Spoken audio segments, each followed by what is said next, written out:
Chapter 26. Amira's deterrent power in the management office was very strong. Her presence directly stabilized everyone there, and she also coordinated cleanup of the damage from last night's battle. On the day Barak didn't show and news of his death hadn't yet leaked, Amira oversaw the 7th Block management office in an orderly fashion. However, both Autumn and Amira knew that Barak's death couldn't be concealed for long. They didn't intend to keep it secret for long. As long as the 7th Block remained calm until Elder Siegel's envoys arrived, it would be fine. Around noon. In the heart of Meteor Street, west of Central City, in a manor in the Central District, an old man with a goatee, a half-bald head, and wearing a black robe was enjoying lunch. This man was one of the Meteor Street Elders' Council and Supreme Controller of the West District, Siegel. A middle-aged man dressed as a butler approached, bowed, and said, "Elder." Siegel swallowed a mouthful of food, continuing to cut the meat without looking up, and asked, "Victor, what is it?" "Elder, Taz, who went to the 7th Block to move supplies yesterday, hasn't returned." Siegel paused. "Why not?" He speared another piece of bloody meat with his fork. Victor replied respectfully, "Last night, Taz fought Barak, manager of Block 7. It's now confirmed that Taz is missing. Where are my treasures?" Siegel put down his cutlery, wiped his mouth with a napkin, his gaze sharp. "They're still in the warehouse in Block 7. Taz didn't have time to move them yesterday." Victor hadn't seen Siegel's gaze like that in a long time. He felt a wave of nervousness under that stare. "Yongin." Siegel called to the guard beside him. "Elder." To Siegel's right stood Yongin, a young man with a scar running from his mouth to his left earlobe. "Go to the 7th Block. Bring back the people, and my treasure." "Yes, Elder." Yongin nodded and immediately left the manor, heading towards the 7th Block. That afternoon, Amira, now recovered, led Autumn to the warehouse in the backyard. The bodies of Taz and Barak had been brought inside. "These are the items Taz meant to relocate. Siegel's men should arrive soon." Having served in the office for so long, Amira knew far more than Autumn did about the situation. Nearly a day had passed since Taz died. If Siegel hadn't sent anyone, something fishy was surely at play. Autumn nodded. "Yeah. Seems we got here just in time." Suddenly, a strange voice echoed in both Autumn's and Amira's ears, "Don't move." They whirled around, and saw a serrated dagger pressed against Autumn's neck. Yongin had appeared behind him, seemingly from thin air. "When?" Autumn stammered, fear in his eyes. If this stranger meant to kill him, he could do so easily. At the same moment, the man who had been on the courtyard wall vanished, like an illusion. "Amira, tell me, how did Taz and Barak die?" Yongin asked sarcastically. "Yongin." Amira calmly called the man by name. She clearly knew Yongin, who'd abducted Autumn. "Did I kill the man? Is there a problem?" 5 years ago, Yongin and Amira had lived next to each other in Central City. Yongin had even helped Amira when she was baptized into Nen. "Seems little Amira has grown up. If Wall could see you now, he'd be proud." Amira released Autumn, stepping back 5 paces, and said, "Then you'll come with me to see the elder." "What, you want to do it now?" Amira glanced at Autumn. He turned to Yongin, who looked eager to fight. Autumn shook his head. "I'm not ready to die yet." Yongin shrugged. "Boring." With that, he vanished again, only to reappear atop the courtyard wall. Neither Amira nor Autumn, fixated on his previous spot, noticed how he got there. His Nen ability was strange indeed. Not long after, Siegel's transport convoy entered the 7th Block. Residents, who hadn't seen such a long convoy in years, watched it pass. Since Taz became manager under Siegel, convoys had become rare. Now, with Taz dead, Siegel once again relied on convoy transport, space-type nen users are hard to come by. Meanwhile, word had spread, Barack, the original manager, was dead and the position was vacant. To ordinary folk, Barack's death meant little, but for the nen users in Block 7, this was a rare opportunity.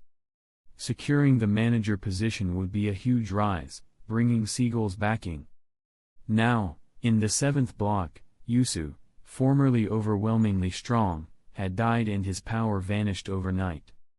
This triggered nen users in Block 7, each with their own factions, to sharpen their knives in anticipation.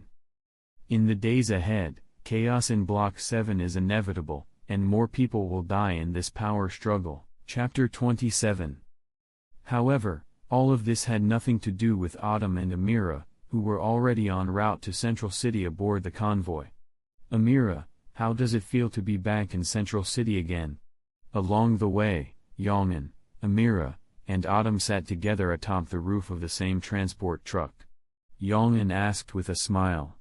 Amira merely cast Yongin a sidelong glance and looked away, choosing not to answer. The reason Barack selected Amira to act against Taz and Yusu was because he knew someone named Yongin stood behind her. But now that Barack was dead, everything was over. All his plans had come to nothing. The distance from the 7th block to Central City wasn't far, but due to a 50-kilometer stretch of desert, the convoy moved slowly. After crossing the desert, Autumn and Amira finally entered Central City. Central City, built on a desert oasis, housed over 4 million permanent residents, 2/5 of Meteor Street's total population. Under the night sky, Autumn saw lights everywhere, shops still open, and people walking the streets. It completely defied the bleak image he had of Meteor Street. Set aside its location, this could pass for a relatively underdeveloped desert city. Autumn and Amira followed Yongin in silence. At that moment, Autumn wasn't sure whether he'd survive the night. He hadn't figured out how to counter Yongin's techniques, and with Elder Siegel ahead, Autumn feared what lay in store. Sensing Autumn's anxiety, Yongin, walking ahead, said, "Relax. The elders are usually tolerant toward people with value." Before Autumn could reply, Yongin added, "We're here." Unknowingly, Yongin had led them to a manor's gate. "Open the door." Yongin called to the 2 cloaked guards flanking the gate from within. The guards knew Yongin well. The man on the left responded promptly, "Yes, Lord Yongin." He respectfully opened the somewhat rusted iron gate. As they passed through the city, every guard they encountered bowed slightly to Yongin, a testament to his status under Elder Siegel. And no wonder. Yongin, the trickster, was one of Elder Siegel's 2 personal bodyguards. Both his strength and cunning had earned the Elder's deep trust. Inside the 3-story manor's main hall, Amira and Autumn finally saw Elder Siegel seated before them. "Master Elder, the mission is complete. These 2 are the ones who killed Taz." Standing behind Yongin, Autumn and Amira watched as Siegel simply gestured for Yongin to step aside and stand to his right. Opposite Yongin stood another of Siegel's close guards, a tall, powerfully built man with shoulder-length red hair and an iron mask concealing his face. "What are your names?" Siegel's tone was calm, not angry. He stared at Autumn and Amira as though they were already dead.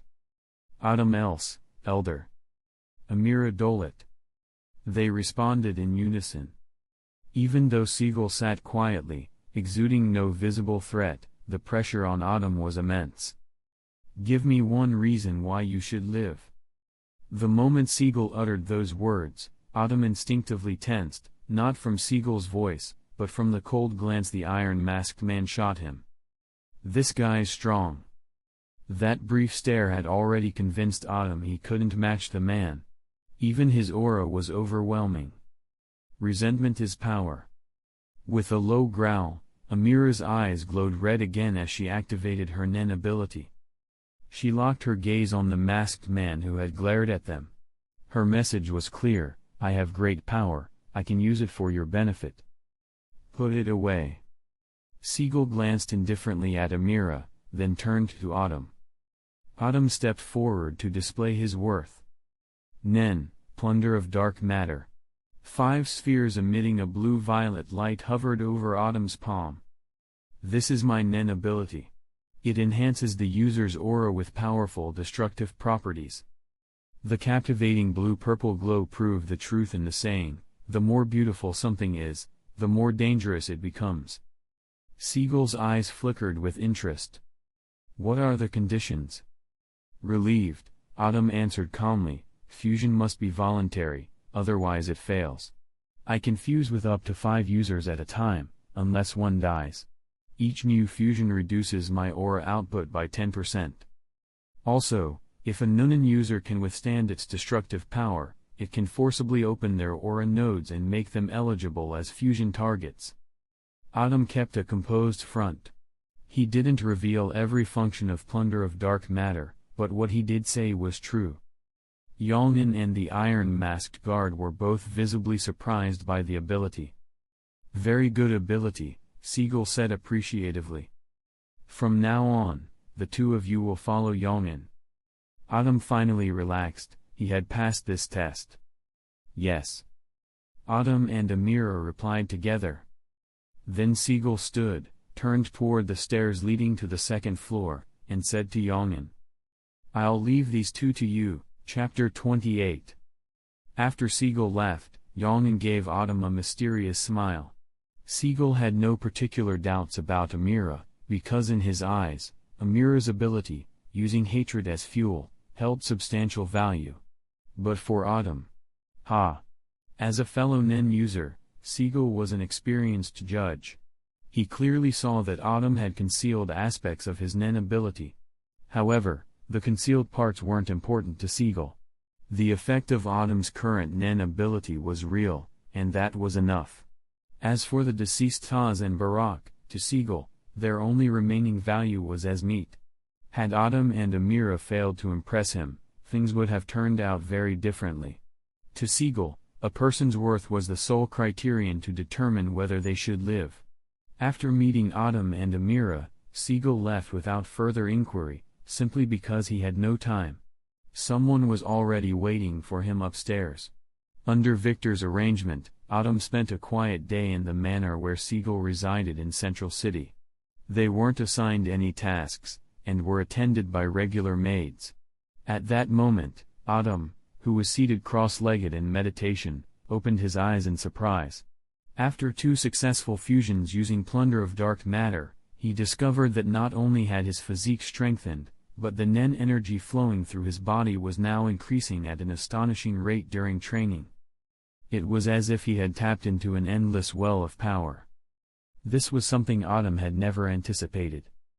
Knock knock knock. A brief knock echoed from the door of Autumn's room. Sensing the presence outside, Autumn immediately knew it was Amira. He stood up, walked to the door, and opened it. Seeing Amira standing there, Autumn asked, Amira, is there something you want to discuss this late? Amira glanced inside Autumn's room. Understanding the cue, Autumn stepped aside and gestured. Come in. Once inside, Amira said directly, I want to fuse with your Nen. Autumn looked at her seriously, understanding her intent. He shook his head. No. Amira stared back as if demanding a reason, then said, Tell me your conditions. Though cold by nature, Amira wasn't naive. She knew nothing came without a price. But Autumn still shook his head. If the Elder allows it, I can give it to you. Amira had volunteered to fuse with plunder of dark matter. Why wouldn't Autumn agree? Even if Amira was the only person he trusted and allied with. Autumn was fully aware of his current situation. Though plunder of dark matter was his ability, its use was no longer up to him. From the moment he displayed it before Siegel, it was clear that, as long as he remained here, only Siegel would decide who could fuse with him. Upon hearing Autumn's answer, Amira showed no sign of disappointment. I know, she said lightly. Then she turned and left. She had been in Autumn's room for less than a minute. After she left, Autumn quietly closed the door again. Upstairs in the manor, In a hall on the second floor, Siegel sat in silence. Only Yongin, the iron-masked man, and the butler Victor stood in the room. "Master Elder, the candidates have been selected as you ordered," said Victor respectfully. "Then deliver them to him tomorrow," Siegel instructed. "Yes, Elder." The night passed quickly. The next morning, just after breakfast, and as the maids cleared the dishes, Victor arrived with 3 men and 1 woman at Autumn's room. One of the departing maids encountered Victor in the hallway. She stopped respectfully with the tray in her hands and greeted him. "Good morning, Lord Victor." Autumn, hearing the commotion outside, stood and stepped out of the room. Victor paused, glanced at the maid, and said, "Don't go, come with me." "Yes, sir." Though the maid didn't know what was happening, she complied. Seeing Victor, Autumn greeted him. "Good morning, Lord Victor." Victor nodded and said, "These are the candidates the elder asked me to bring. Don't disappoint him." Autumn understood, Siegel was testing him. "I understand," Autumn replied solemnly. He turned his gaze to the 3 men and 2 women behind Victor, including the maid. The group of 7 entered Autumn's room. Among the 5 selected individuals, aside from the uneasy maid, 2 men and 1 woman were Nen users. The last man seemed ordinary. But if Victor had selected him, there had to be a reason. Autumn didn't waste time explaining. He nodded to Victor and extended his right hand. 5 blue-purple spheres of light manifested in his palm. The 3 Nen users could clearly sense the aura from Autumn's ability. The maid looked uneasy. The other non-user man peered at Autumn's palm, sensing something there even if he couldn't see it. At that moment, an uninvited guest arrived. Amira stepped into the room. "Lord Victor, I want a spot," she said directly. Chapter 29. Amira's sudden appearance startled Autumn. He was puzzled by her insistence on fusing with his Nen ability, plunder of dark matter. Victor remained calm. He turned to look at Amira and then responded, "Okay." Then he said to Autumn, "Let's begin." Autumn nodded to Victor, then turned to the male Nen user on the far right. "This ability requires your complete willingness. Even the slightest resistance will cause the fusion to fail. You want to fuse with me?" Seeing that Autumn had chosen him first, the man nodded firmly. "Yes, I understand." Autumn said no more. He pressed one of the blue-purple orbs of light into the man's chest. The man gently closed his eyes. After about 30 seconds, he reopened them, his aura now surging outward. When Victor saw the man's aura glowing blue-purple, he knew the fusion was successful. He asked, "Matthew, how do you feel?" Matthew replied quickly, "I don't feel anything different." At that point, Autumn added, "Lord Victor, you might want to test it yourself." Without needing the prompt, Victor approached. His hands enveloped in Nen, he reached out and grabbed Matthew's shoulders. After a moment, he released him. He confirmed that Matthew's aura had indeed changed, now charged with destructive power.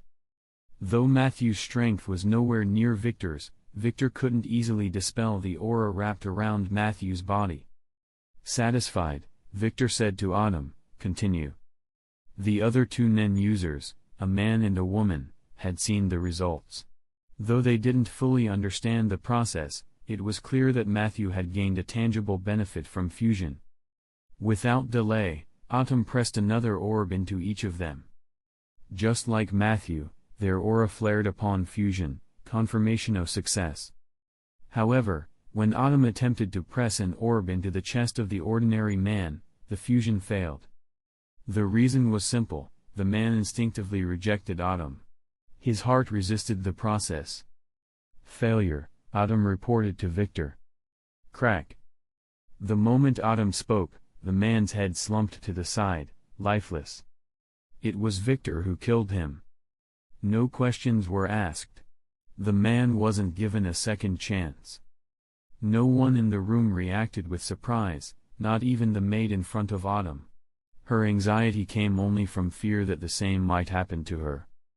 "Don't be too nervous," Autumn said. "As long as you cooperate voluntarily, you won't just gain unexpected benefits, you'll awaken as a Nen user. Your aura will also be more destructive than that of most."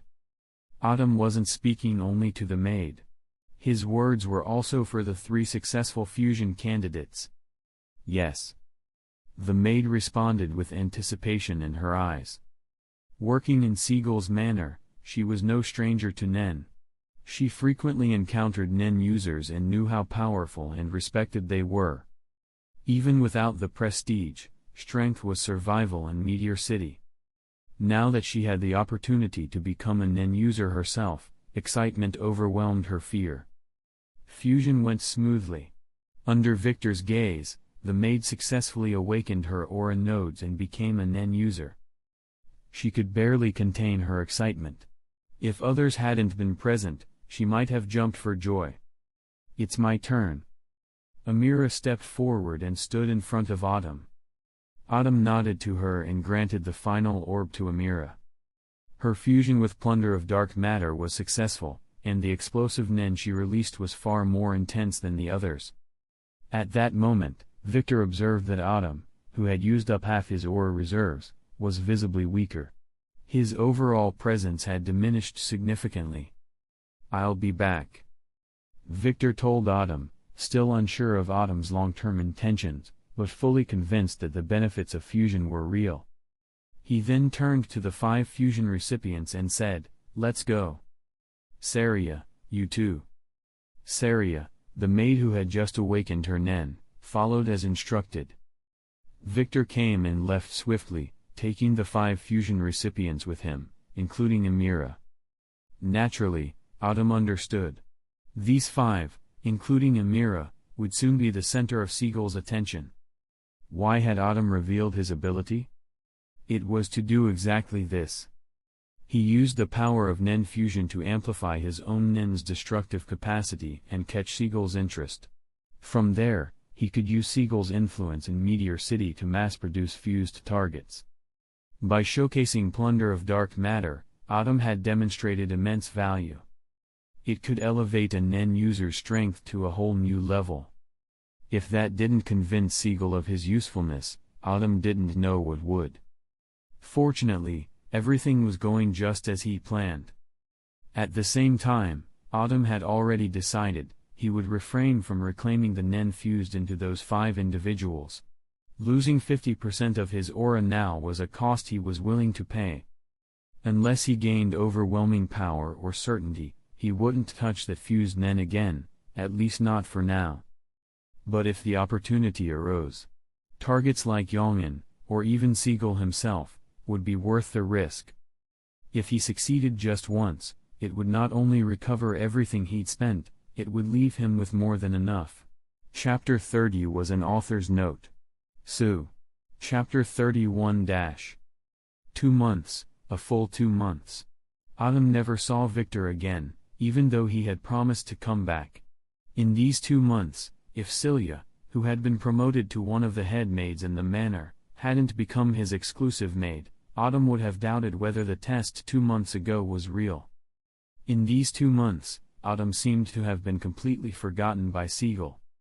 Having spent 2 months in peaceful training, Autumn never gave up his practice of advanced application techniques of Nen. By now, not only had he digested the benefits gained from plundering Cage and Taz, but his overall physical fitness had also become even stronger. His capacity had surpassed that of the old tower. Among the advanced application skills of Nen, Autumn had also mastered firmness. 10. Among the advanced application skills of Nen, is the skill of Ren and Zetsu in the 4 major practices, enabling one to have stronger defense. In battle, the use of 10 is particularly critical. One night, while Autumn was practicing, he suddenly stopped and thought, the opportunity is coming. Just then, Autumn sensed that the Nen ability of one of the people who had merged through his Plunder of Darkness had disappeared. This meant the person was either dead or had had their Nen removed by a telepathic master. Autumn preferred the former. After the others integrated the plunder of darkness, Autumn could fully track an opponent's movements within 100 meters, and the closer they were, the clearer it became. But beyond 100 meters, he could only roughly sense their position or if they were alive. Now, a portion of the plunder had disappeared, meaning Autumn's semi-permanent consciousness loss via that ability had become irreversible. Autumn opened his palms and gazed at the floating blue-purple light sphere, a mysterious smile in his eyes. The next morning, Victor arrived early. Autumn, just finishing breakfast, stood immediately. "Lord Victor." Victor glanced at him. "Let's go. The elder is waiting." Autumn nodded. "Yes." Then followed Victor to Seagull's residence door. Squeak, gaw. Victor gently pushed the door open, then stepped aside, gesturing for Autumn to enter. Autumn's expression was calm, but his heart raced. He felt Amira, Matthew, and the female Nen user Kalina, who had merged Nen with him, were underground. Entering, Autumn saw Seagull seated in the center of the hall as before, gazing calmly. Flanked behind him were Yongin and the man wearing the iron mask, standing like statues. "Elder." Autumn bowed and waited for Seagull to respond. After a long moment, Seagull said coldly, "Stand." "At once," Autumn replied, rising. Looking at him, Seagull said indifferently, "Barak died last night. Anything to say?" Autumn answered calmly, "It's all in the elder's hands." Without another word, Seagull stood and strode straight to the door. Passing Autumn, he murmured, "Let's go." Autumn followed, flanked from behind by Yongin and the masked man, both watching him intently. He dared not make a noise, fearing an instant attack. They reached the foot of the stairs. Seagull pressed a rectangular brick on the wall. It sank. Crack, crack. Sounds of gears turning sounded from beneath. Simultaneously, the floor under the stairs lifted, revealing a dark hole leading underground. The basement entrance, Autumn thought. He didn't dare breathe heavily as Seagull stepped inside. Oil lamps illuminated a staircase leading straight down. After more than 30 meters, Autumn saw a dimly lit central basement area. There, Amira, Matthew, and Kalina were imprisoned in an iron cage. Their bodies were bound with chains as thick as an adult's forearm, secured to the cage walls. Their eyes glowed red as they roared like beasts upon seeing Autumn and the others. Autumn instantly realized Seagull's intention. As expected, Seagull said, "Their mission failed yesterday. 1 died and 3 were injured. Now, I'll give you a chance to show your ability. Kill them." Seagull's tone was icy. Autumn felt a chill in his heart. He bowed his head. "Yes." Taking a deep breath, Autumn asked, "Elder, may I let Amira go?" At that moment, Seagull's aura burst forth, pressing heavily on Autumn. Autumn dared not meet his eyes. Suddenly, Seagull chuckled twice, retracting his aura. "Go ahead, if you can." Without acknowledging or rejecting, that was Seagull's answer. If Autumn could subdue Amira, it wasn't impossible to release her. It all depended on him. "Thank you, Elder," Autumn said gratefully. He then stepped past Seagull and made his way toward the iron cage in the center of the basement. Autumn crawled in through the cage's open door, which Yongin held ajar. Just as Yongin moved to close it again, the chains binding the 3 prisoners suddenly glowed with mysterious light, then released all 3. Chapter 32 Roar. The moment the 3 of them broke free from their restraints, their Nen flared violently. At the same time, Amira once again used her Nen ability, Spring of Hatred, on Autumn. From their condition, Autumn quickly surmised they were either being controlled or undergoing some sort of experiment. Because in these 3 people, Autumn couldn't see any semblance of normal behavior. More importantly, Autumn sensed a highly dangerous aura from all 3 of them. Whether it was Amira, Matthew, or Kalina, their latent potential had clearly been pushed to the limit, ignited at the cost of burning their own lives. Nen surged through their bodies like wildfire. In response, Autumn released all his power. Simultaneously, a straight-bladed dagger about 70 centimeters long, forged from dark matter, appeared in his hand. As Amira leapt into the air to attack, Matthew rushed forward with a manifested bright red staff, swinging it toward Autumn. The last was Kalina, veins bulging on her forehead, as a massive surge of Nen gathered in her right hand. This was her Nen ability, Explosive Punch. Amira dove from above, not wielding her usual dagger, but using her palm like a blade to strike at Autumn's head. In a one-on-one fight, weaponless Amira would be full of openings to Autumn's eyes. With a single upward swing of his blade, he could have ended her. But this wasn't a duel. Matthew's attack followed just half a beat behind hers. If Autumn struck Amira, he'd surely take a critical hit from Matthew. And more than that, he just asked Siegel to spare Amira. How could he justify killing her now? So, facing Amira's attack, Autumn had only one option: evade. He hadn't pleaded with Siegel out of genuine compassion for Amira. It was a test, a demonstration to Siegel that he valued Amira enough to contradict orders, and to suggest she was his weakness. 2 months of growth had transformed Autumn. Even now, as Amira moved with her potential fully unleashed, Autumn could read her clearly. In a flash, he leapt backward, his back pressing against the iron bars of the cage. Amira missed, landing heavily. Her aura burst outward, generating a shockwave that Autumn braced against. Though powerful, Amira's strike didn't significantly damage the cage interior. Maintaining Gyo, Autumn saw it. The moment her aura struck the floor, a mysterious pattern appeared beneath them inside the cage. It absorbed the impact entirely. Then Matthew's blow arrived. He charged past Amira, still crouching, and swung the red staff directly at Autumn's head. Bang! The black dagger and the red staff collided with a sharp, jarring sound. The force on Matthew's staff was immense. It shattered Autumn's dark matter blade instantly. That was its purpose. Matthew's manifested staff carried the ability-crushing blow. Even after breaking the blade, the staff's momentum remained lethal. With his back to the cage, Autumn had no room. He rolled left to avoid the hit. But one attack evaded doesn't stop the next. Kalina seized the moment, charging and slamming a punch straight into Autumn's right cheek. Though Autumn had used the advanced application Ken for defense beforehand and was trying to employ and to redirect more Nen toward his head, he wasn't proficient enough at In.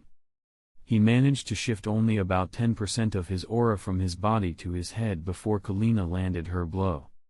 Her punch struck his head and slammed him against the iron bars. Visibly, Autumn's right cheek distorted from the impact. Pressed against the bars, Autumn again saw the mysterious pattern, now on the bars themselves, directly in front of his eyes. Even then, with his face against the bars, he felt the pull of the pattern. It didn't just draw in his own Nen, it also began draining the Nen from Kalina's punch. That gave him an opening. He raised his right knee, slamming it into Kalina's waist. Simultaneously, he drove the remaining half of the broken dagger into Kalina's abdomen, impaling her. With the brief gap after repelling Kalina, Autumn burst forward with intense speed, ducking beneath Amira's next strike. Avoiding her once more, he darted to the center of the cage. Turning, his face was badly swollen, nearly killed by Kalina's attack. Without that mysterious pattern, Autumn would have been a corpse. But with no time to understand its full function, Autumn only knew one thing: the pattern absorbed power. Whether it had other effects, he couldn't yet say. From the coordinated movements and the precise attacks, Autumn no longer believed Amira, Matthew, and Kalina were test subjects. They were being controlled. Though their behavior resembled that of wild beasts driven by instinct, the precision of their combined attacks betrayed their coordination. No frenzied berserker could plan their strikes so well. Hey hunters, your cult required break time is here. Netaro's prayer pose is a nod to Buddhist monks. He trained in isolation, that means alone BTW, just like martial artists and Zen temples for a long time, and that's how he got so strong. Thu. You should really know this if you watch the anime for like 12 episodes. Anyway. Let's keep going. Chapter 33.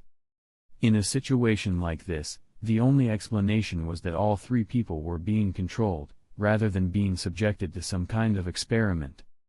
Before Autumn could catch his breath, Matthew swung his staff at him again. Forced into a corner, Autumn had no choice but to keep retreating. At that moment, Autumn realized a fatal weakness: he lacked the power to deliver a decisive blow. Now, staring down the risk of death upon defeat, Autumn backed away while manipulating the remaining half of the dark matter blade still embedded in Kalina's body. His goal: eliminate Kalina. As the saying goes, better to sever one finger than injure all 10. The embedded shard quickly morphed into a disc-like blade, slicing Kalina cleanly in half. Even so, Kalina, split in two, didn't die immediately. She collapsed, still trying to attack Autumn, seemingly oblivious to her condition. But without her lower body, she could only scream, her red, crazed eyes slowly dimming. Matthew's strike missed, and Amira charged toward the retreating Autumn. Trying to fend off both at once, Autumn could only block rapidly. Amira's hands, like blades, slashed and stabbed toward his neck and chest. But Autumn blocked every blow. Though not critically injured yet, the destructive power of Amira's Nen, enhanced by merging with Autumn's own, left its mark. Each of her strikes tore through his arm's protective Nen layers and inflicted direct damage. Again cornered, Autumn caught the rhythm of Amira's attacks. With quick reflexes, he grabbed her wrists. But that didn't solve his crisis. Though it looked like Amira had been restrained, Autumn was now immobile. At that moment, Matthew seized his chance. He leapt, long staff wrapped in intense Nen, aiming a powerful blow straight at Autumn's head. Amira, still within his attack range, twisted her arms to break free and lunged with her mouth open, trying to bite Autumn's throat. She intended to kill, no matter the cost. In desperation, Autumn let go just as Amira broke free. He burst out with everything he had left. His right hand pressed against Amira's jaw to prevent the bite, while his left arm wrapped around her, pulling her into his embrace. Holding Amira, Autumn spun around, placing his back toward Matthew while shielding Amira. As he turned, Autumn surpassed his limits, redirecting 70% of his aura to his back using flow. Maintaining Ken, he braced for Matthew's full-powered strike. PFFFT. The co-reinforcement on Autumn's back shattered. The force seeped deep into his body, driving him, still holding Amira, into the iron bars, and causing him to cough up blood. At the same moment, Matthew's blow landed, but it was also the moment of his own death. The circular blade that had sliced Kalina, along with another dark matter blade Matthew had broken earlier, had been reshaped under Autumn's control. It now slashed through Matthew's neck and severed the arm holding his staff. Bright red blood sprayed through the air. Because of Matthew's death and the severing of his arm, the force behind the staff strike weakened, sparing Autumn from further damage and death. Moments later, Matthew's bright red manifested staff disintegrated into light and vanished. Still, Autumn's danger wasn't over. Though gravely injured, Amira, still clutched in his arms, continued to struggle. Her Nen flared wildly again as she activated her ability, Spring of Hatred. Autumn knew he couldn't let go. He had nothing left to fight with. If he released Amira, it would mean certain death. So, he held her tightly, pressing her against the iron bars. Autumn was now being ravaged by Amira's destructive Nen that had once been part of him, and his broken body only worsened. But pushing Amira into the bars also allowed the cage's mysterious Nen-absorbing ability to work. Only 10 seconds passed. But to Autumn, it felt like a century. Just when he thought he'd reached his limit, Amira's Nen was fully drained by the iron bars. Her struggling ceased. PFFFT. Autumn felt Amira go limp in his arms. He clenched his teeth and tried to hold on, but another mouthful of blood burst out as he collapsed to the ground, still holding her. Even now, the madness hadn't faded from Amira's eyes. To Autumn, she was clearly dying. Her strength was gone, and her vitality was fading fast. He looked back at Siegel, blood in his eyes, and wordlessly said, "I did it." But Siegel only replied coldly. Another Nen user implanted a seed in Amira, a technique that burns life force in exchange for power. It was clear now. The surge of strength in Amira, Matthew, and Kalina had been drawn from their very lives. Now that Amira's power was gone, so was her life. Siegel went on.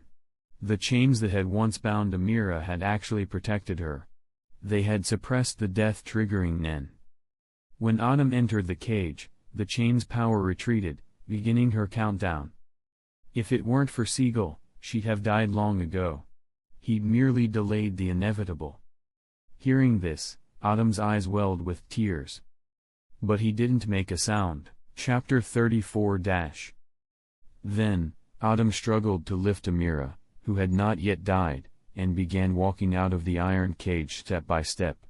In Siegel's eyes, Autumn looked like a man who had just lost his beloved. But what none of the three outside the cage noticed was that as Autumn walked, he brushed his feet against the corpses of Matthew and Kalina, silently executing a plunder of dark matter. Yongin opened the iron cage door again. But before Autumn could step out, Amira died in his arms from total exhaustion. Her breathing ceased.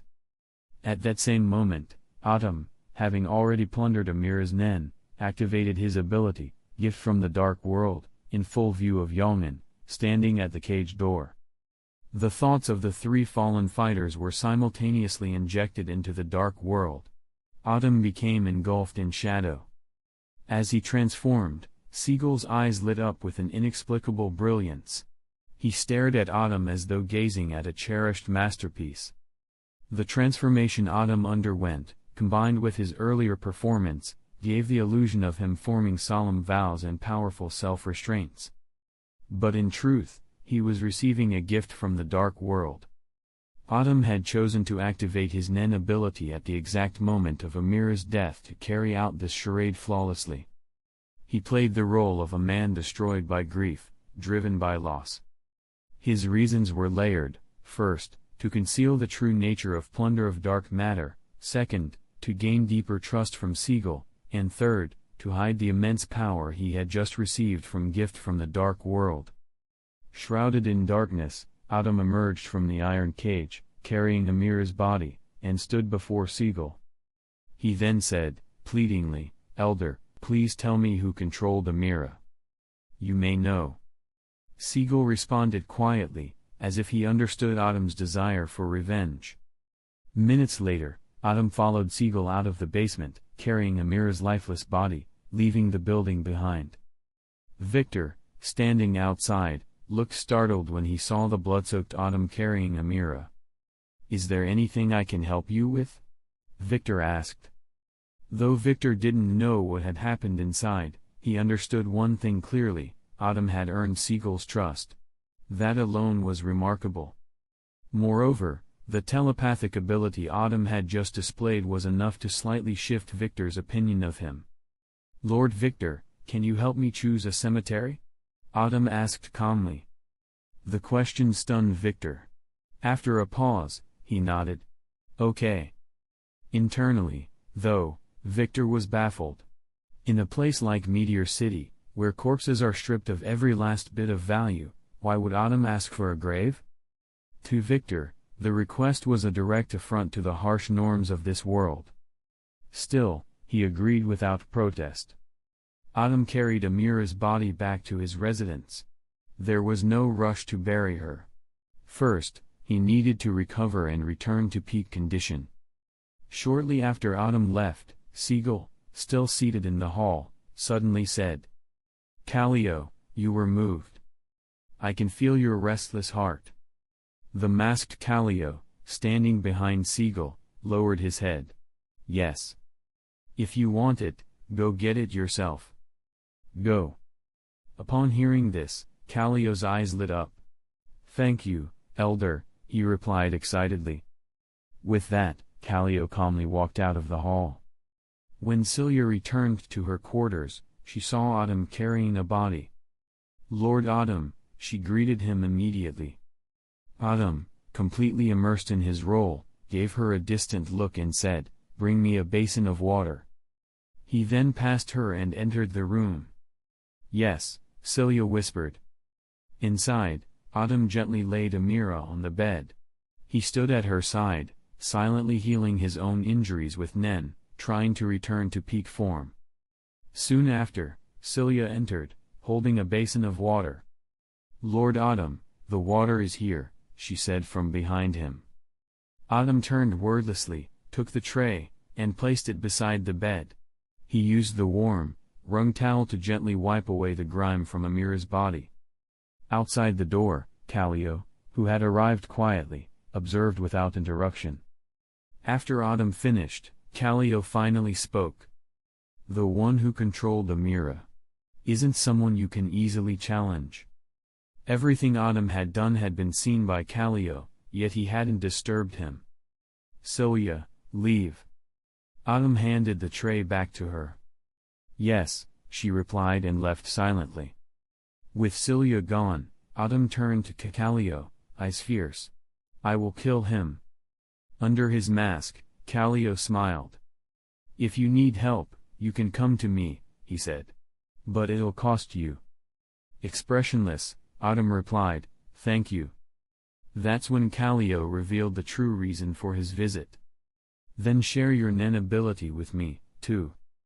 Though Autumn had known Callio wouldn't visit without reason, he hadn't expected this so soon. He thought it would take more time to win him over. But now, the opportunity had come on its own. To Autumn, plundering Callio would bring him gains equal to or greater than what he had harvested from Amira, Matthew, and Kalina combined. Without hesitation, a blue-purple light bloomed in Autumn's hand. Plunder of Dark Matter, Chapter 35-.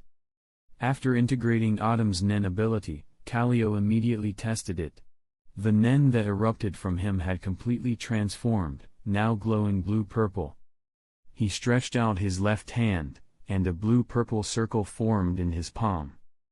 At the same time, Nen from Callio's body shot out like a laser beam. Boom! The beam struck the ground, creating a small hole in the open space outside the door. Seeing that his Nen had increased by at least 30%, Callio looked at Autumn with great satisfaction. "I'm satisfied." With that, Callio turned and left immediately. 2 days later, Autumn's injuries were mostly healed. He buried Amira in an old cemetery from Meteor City's history, Yak's Cemetery. His rapid recovery was largely due to the gift from the dark world he had received. Not only had his physical strength increased again, but his healing ability had significantly improved. For example, a cut from a sharp weapon could heal entirely within a day, without leaving a scar. The dark matter spheres in his body had also multiplied, now 1.5 times more than before. In terms of strength, Autumn was now nearly equal to Yongin and Callio. Victory among them would depend on performance and tactics in battle. Because between Nen users, winning isn't about who's stronger or who has more aura. When the strength gap isn't vast, things like abilities, strategy, and Nen mastery can completely flip the result. As the sun set over Meteor City, Autumn prepared to go out. There was a council of elders meeting tonight, and Autumn was among Seagull's escort. Soon, Autumn arrived at the gathering place in the square near the manor gates. When he got there, 6 others were already present.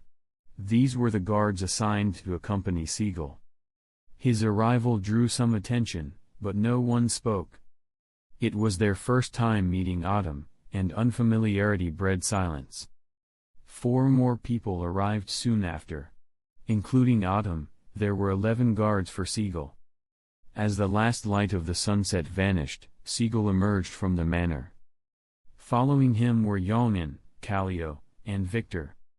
Siegel walked directly between the two rows of guards, ignoring all, like a king from ancient times. Autumn trailed behind, scanning every step, every inch of ground they passed. Though the odds of an elder like Siegel being attacked were near zero, it was a guard's duty to stay alert. At the very center of the city, where the four districts converged, stood a circular plaza. At its heart was the tallest building in Meteor City's center, a 9-story structure called the Central Tower. This was the traditional venue for elders' meetings. Inside the first-floor lobby, Siegel paused. He turned to face another group, led by an old man with white hair, no beard, and a cane. "Antonio, I was very satisfied with your gift," Siegel said. "I hope you'll be just as pleased with mine." Antonio was the elder of the South District. Amira had died due to the Nen seed implanted in her by his bodyguard, Byron. As Siegel spoke, Autumn, standing in the rear, turned his gaze to the thin man behind Antonio.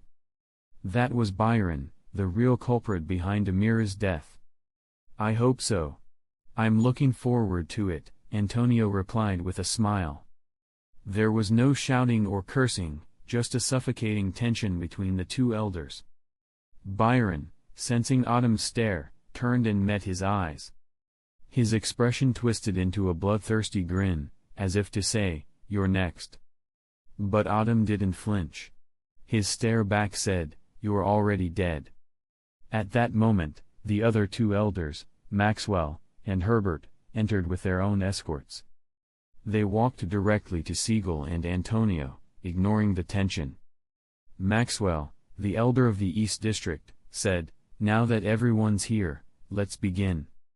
Herbert, elder of the North District, added, "Let's settle everything at the meeting."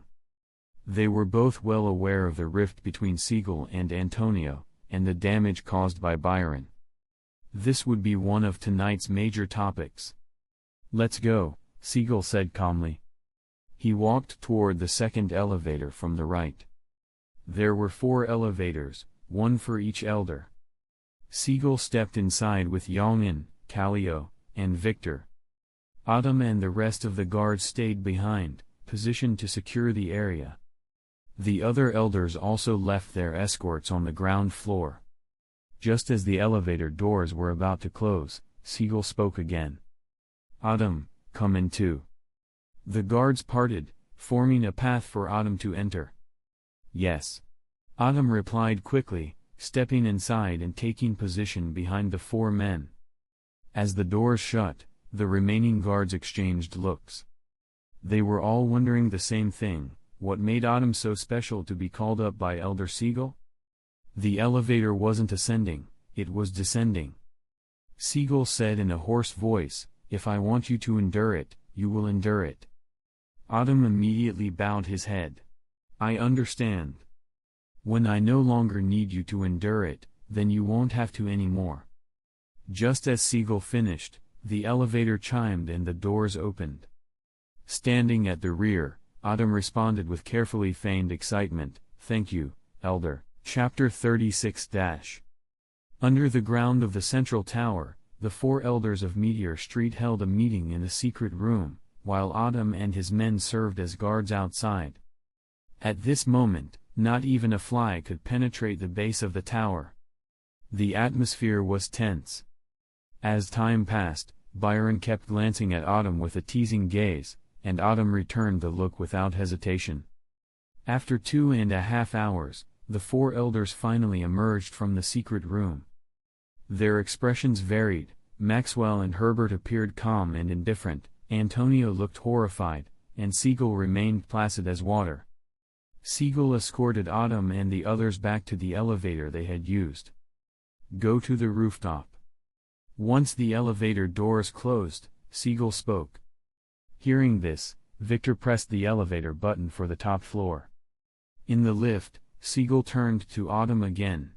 "Now, you don't have to hold back."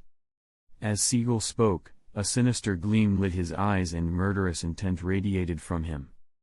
Autumn's eyes filled with gratitude, and a hint of madness, as Nen surged through him in the confined space. Yongin and Callio exchanged wary glances. The aura emanating from Autumn even drew the attention of occupants in the other 3 elevators. In the elevator with Antonio, he turned to Byron, who was standing behind him. "Byron, don't let him die too quickly." Byron realized the purpose of going to the rooftop, a duel between him and Autumn. He responded curtly, "Yes." During the meeting, the dispute between Siegel and Antonio was tabled, and Maxwell and Herbert proposed that the 2 contenders settle it with a life-and-death match. In Meteor Street, the 4 elders held supreme authority, and they had agreed that a large-scale war would draw collective punishment. Their powers were balanced, and open conflict would only damage their interests. Sending 2 to fight it out was the optimal solution. Soon, all 4 elevators reached the roof. Siegel led the way. Autumn followed, powerful aura radiating around him. His gaze never left Byron, who stepped out more slowly, exuding purpose. They faced each other in the empty rooftop space, gathering their nen. With each step, Byron's aura intensified.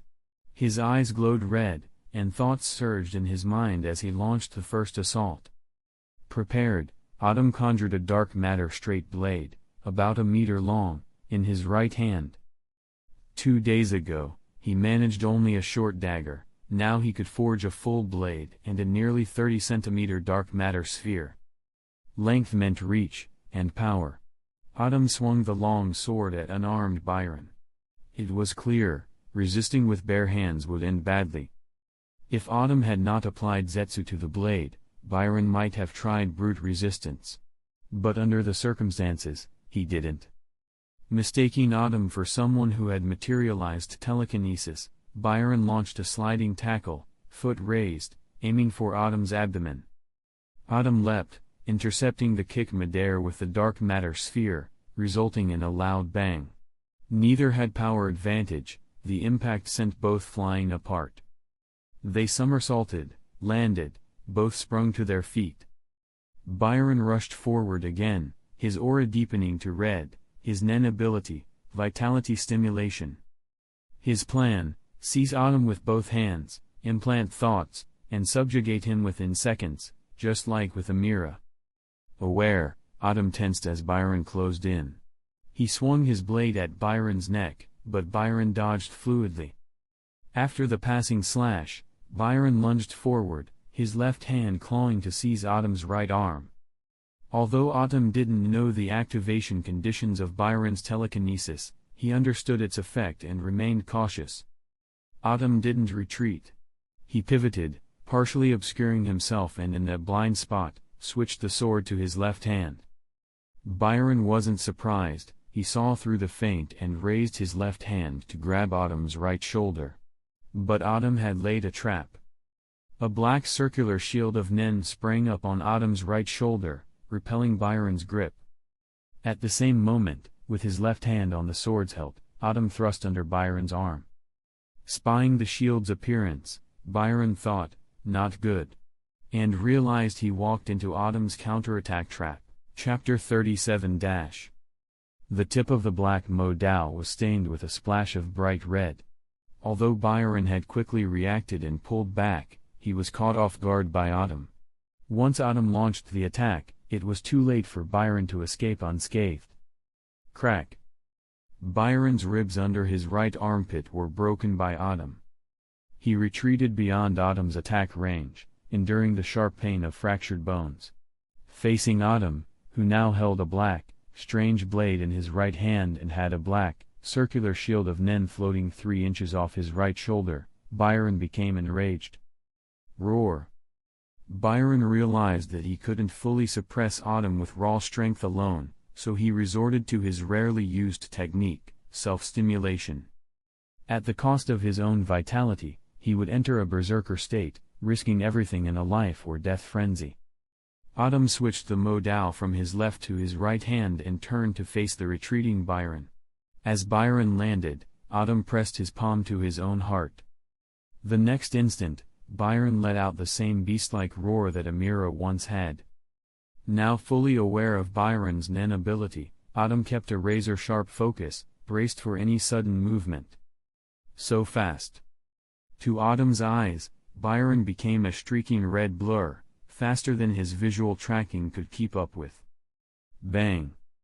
With no option to dodge, Autumn burst his nen outward, braced his arms in an X-guard, and reinforced them with dark matter. Byron's strength, speed, and stamina were all amplified in this berserk mode. Autumn felt the blow vibrate through his forearms and retaliated immediately. For a while, he tried desperately to follow Byron's rapid attacks with his eyes. But it was difficult.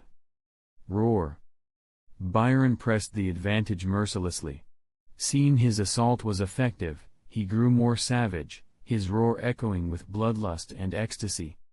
His speed increased again. Bang, bang, bang. Autumn tried to trace the pattern of Byron's attacks, but it did little good.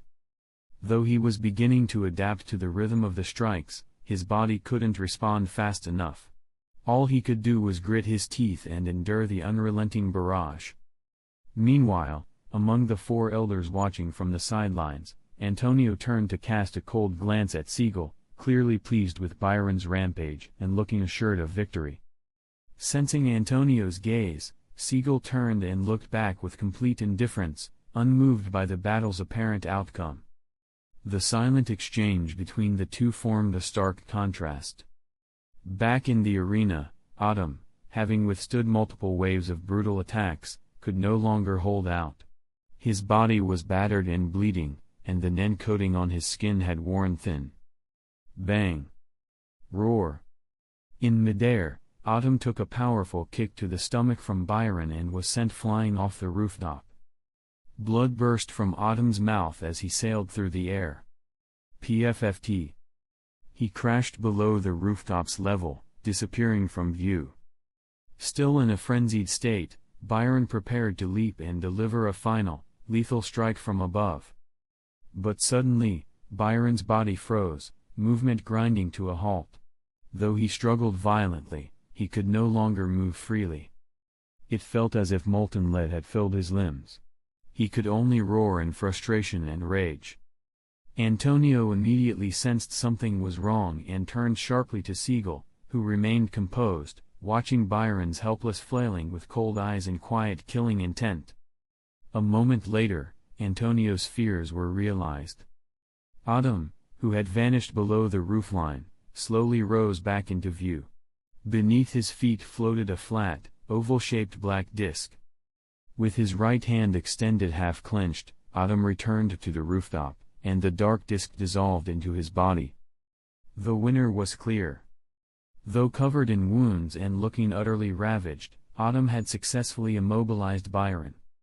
He hadn't controlled Byron's body directly, but rather the dark matter he had stealthily embedded inside Byron, paralyzing his movements. Unbeknownst to all, when Byron's rib was fractured, a small amount of dark matter had already seeped into his body. If Autumn had aimed for a quick kill, he had plenty of chances. But he chose the most painful and drawn-out method.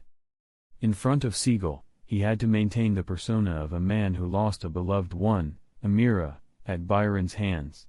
To preserve this narrative, his revenge had to look personal, driven by blood hatred. Just like this moment. Ignoring Antonio's deadly glare, Autumn approached Byron, sword in hand. Capital punishment.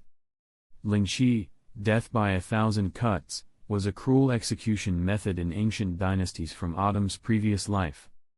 Now, Autumn performed that gruesome ritual in front of nearly 20 witnesses. He carved Byron's flesh piece by piece, placing each slice neatly on the floor. Accompanied by Byron's beast-like howls, Autumn resembled a butcher at work in a slaughterhouse. It wasn't until more than 2 minutes later that Byron succumbed, not from being skinned alive, but from total life force depletion caused by the backlash of self-stimulation. With Byron's death, the battle that served to resolve the feud between Siegel and Antonio concluded. Antonio now owed Siegel a total of 5 billion ringgit. This time, it was Siegel's turn to look at Antonio. Under his detached gaze, Antonio turned and left without a word. But the final glance he threw at Autumn made one thing clear: this wasn't over. The three elders and their followers departed one after another, leaving only Autumn, Seagull, and their group, still amid Byron's flayed corpse on the rooftop. No one spoke. Seagull didn't stop Autumn's gruesome work, he regarded it as a performance, a piece of brutal artistry. He simply watched in silence until Autumn finished. Only after the final piece of flesh was cut from Byron did Autumn finally stop. Turning to Seagull, he gave a lonely, desolate smile. "Let's go." Seagull gave only 2 words in reply, equally cold and firm. "Let's go." Chapter 38. Autumn followed Seagull back to the manor in the Western District. Due to his injuries, Autumn went straight to his room to rest. Meanwhile, on the other side, Antonio, who had also returned to his manor, radiated an intense murderous aura. His rage wasn't directed at those around him, but at Autumn, the man who killed Byron. The battle between Autumn and Byron had dealt Antonio a serious blow. Not only had he lost one of his most powerful subordinates, but more importantly, he now owed Seagull compensation for the damages caused during that time. That was what truly infuriated him. Antonio said nothing, and no one nearby dared speak either. Nobody wanted to provoke his current fury. "Bartlett, go get Hisaka. Isn't he from the West District? This time, I'll make sure that man dies." After a long silence, Antonio addressed the butler Bartlett standing in front of him. The conflict between Antonio and Seagull had just been settled. If Antonio were to send his own men after Autumn now, it would undoubtedly provoke Seagull's wrath. It would be seen as a direct provocation, and it could easily escalate into war. Antonio couldn't afford that risk. There were already many watching for a chance to take his position in Meteor Street. If he incited conflict, he would be besieged by Herbert, Maxwell, and Seagull. 1 against 3, he would be forced to relinquish his elder seat. So while Antonio wanted Autumn dead, he couldn't act personally. The Lone Ranger active in the West, Hisaka, was to be the blade he would use to kill Autumn. Bartlett instantly understood the implication and responded, "Yes, I'll make the arrangements immediately." With that, Bartlett saw Antonio nod and turned to leave. At this time, Autumn had no idea an assassination was approaching. Time flew by. 10 days passed. Compared to 10 days earlier, Autumn's aura had grown significantly stronger. "It's so beautiful." Standing at the door of his residence, Autumn admired the blood-red sunset and the clouds dyed crimson in the distance, sighing softly from the heart. Just as Autumn was lost in the scene, a soft voice called to him. "Master Autumn, Master Lucas is waiting for you outside." "All right, understood." Snapping out of his reverie, Autumn responded and stepped outside. There, a tall man with dark skin, thick brows, and piercing eyes stood waiting. Murderous intent burned in his gaze, and he exuded a threatening presence. "Autumn, time to move." He stood still as a stone. As Autumn exited, his eyes narrowed slightly and he spoke bluntly. "Lucas, what's the mission this time?" At the door, Autumn asked calmly. "Let's go first." The words came out flat and gruff. Without further explanation, Lucas turned and walked away. 3 days earlier, Autumn and Lucas had met. Under Seagull's orders, the two were now partnered for this mission. However, Autumn suspected Lucas had also been assigned to keep an eye on him. "All right." Autumn followed Lucas without question. Meteor Street was unique. Though the outskirts were littered with garbage, the inner districts were surprisingly clean and simple. Most buildings were yellow or white and built from solid materials. If not for the trash heaps outside, it could pass as a normal town. After leaving the manor, Autumn and Lucas walked slowly through the streets. Though dusk was falling, the roads still bustled with activity. People were neatly dressed. While their clothes were plain and worn, they weren't torn. Meteor Street's residents were society's abandoned. Despite living off scrap, most maintained positive, resilient spirits. Of course, their moral compass didn't align with the outside world. The strong preyed on the weak, survival of the fittest. It was a simple, brutal, yet fair code that governed Meteor Street. As Lucas and Autumn walked down the road, the crowd instinctively parted. Though they didn't recognize Autumn, many knew Lucas, and the pressure from his aura was enough to keep people at a distance. In silence, Autumn followed Lucas into the most secluded alley in the Western District. The scene ahead made Autumn's eyes narrow. These were the original residents, Lucas said, standing at the entrance to the alley. Slaughtered last night. 233 bodies. Each killed with a single strike. This is our mission, find the killer. Without turning, the burly Lucas pointed at the corpses scattered down the lane. Autumn observed quietly, fully alert. Though Meteor Street operated under the law of the strong, slaughtering an entire street without cause threatened the stability of the Elders' authority. That crossed a line forbidden by the Council's express code. As the stench of decay reached his nose, Autumn asked, "Do we have any leads?" Lucas shook his head and walked into the alley. "Let's go. The Elders want the culprit in custody by midnight. The longer the delay, the harder it would be to track the murderer." Autumn understood and nodded. "All right." He followed Lucas, but soon veered in a different direction. The street wasn't long. As Autumn entered a side alley on the right, an ambush struck. Swish. A card, an ace of hearts, sliced through the air, flying at Autumn's back. Sensing the threat, Autumn immediately leapt to the side and spun around. From behind the corner, a figure emerged, and Autumn's nerves went on high alert. "Autumn Else, I've been waiting for you," the man said coolly. The card that had been launched returned to his hand as effortlessly as it was thrown. Chapter 39 The young man who appeared had short pink hair, fair skin, a sharp nose, and narrow almond-shaped eyes. Combined with the malicious aura emanating from him, he had an unsettling, handsome charm. "Hisoka?" Autumn called out hesitantly. "Oh? So you've heard of me. You look delicious. Let's have a good fight." As soon as Hisoka said this, Autumn had no more doubts, it was him. When Hisoka revealed his perverse smile, Autumn instinctively retreated. At the same time, dark matter surged within him and condensed into weapons in his hands. Hisoka's gaze narrowed as he observed the Mo Dao in Autumn's grasp, over 2.5 meters long, yet he remained calm. Autumn knew that with Hisoka's strength and talent, he was one of the top fighters in the world. Now that he had to face him directly, he couldn't afford a single misstep. Just as Autumn steadied his footing after creating some distance, Hisoka charged forward, gripping a card between his index and middle fingers. Whatever the reason for Hisoka's appearance, Autumn knew one thing clearly: he was in serious danger. And he was right. The openly hostile Hisoka was not just trouble, he was a disaster waiting to happen. The agile Hisoka rapidly closed the distance. Autumn was very familiar with Hisoka's Nen ability, Bungee Gum, which combined the properties of rubber and gum.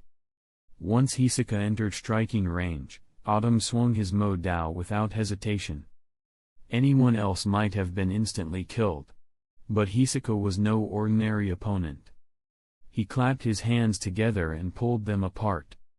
A pink membrane appeared between them. As the blade clashed with Hisoka's Nen, Bungee Gum, his intent became clear: to stick the Nen to Autumn's Mo Dao. But a surprising thing occurred. The dark matter in Autumn's weapon immediately dissolved the Nen on contact, as if slicing through glue, and continued its slash toward Hisoka. Stunned by the failure of his ability, Hisoka quickly leapt back, narrowly avoiding a fatal strike as the blade grazed his chest. They now stood just under 10 meters apart, staring each other down. Hisoka's eyes, once playful slits, sharpened into narrow slivers of menace. Autumn, realizing that Hisoka continued trying to apply Bungee Gum to the sword, smirked slightly. It was pointless.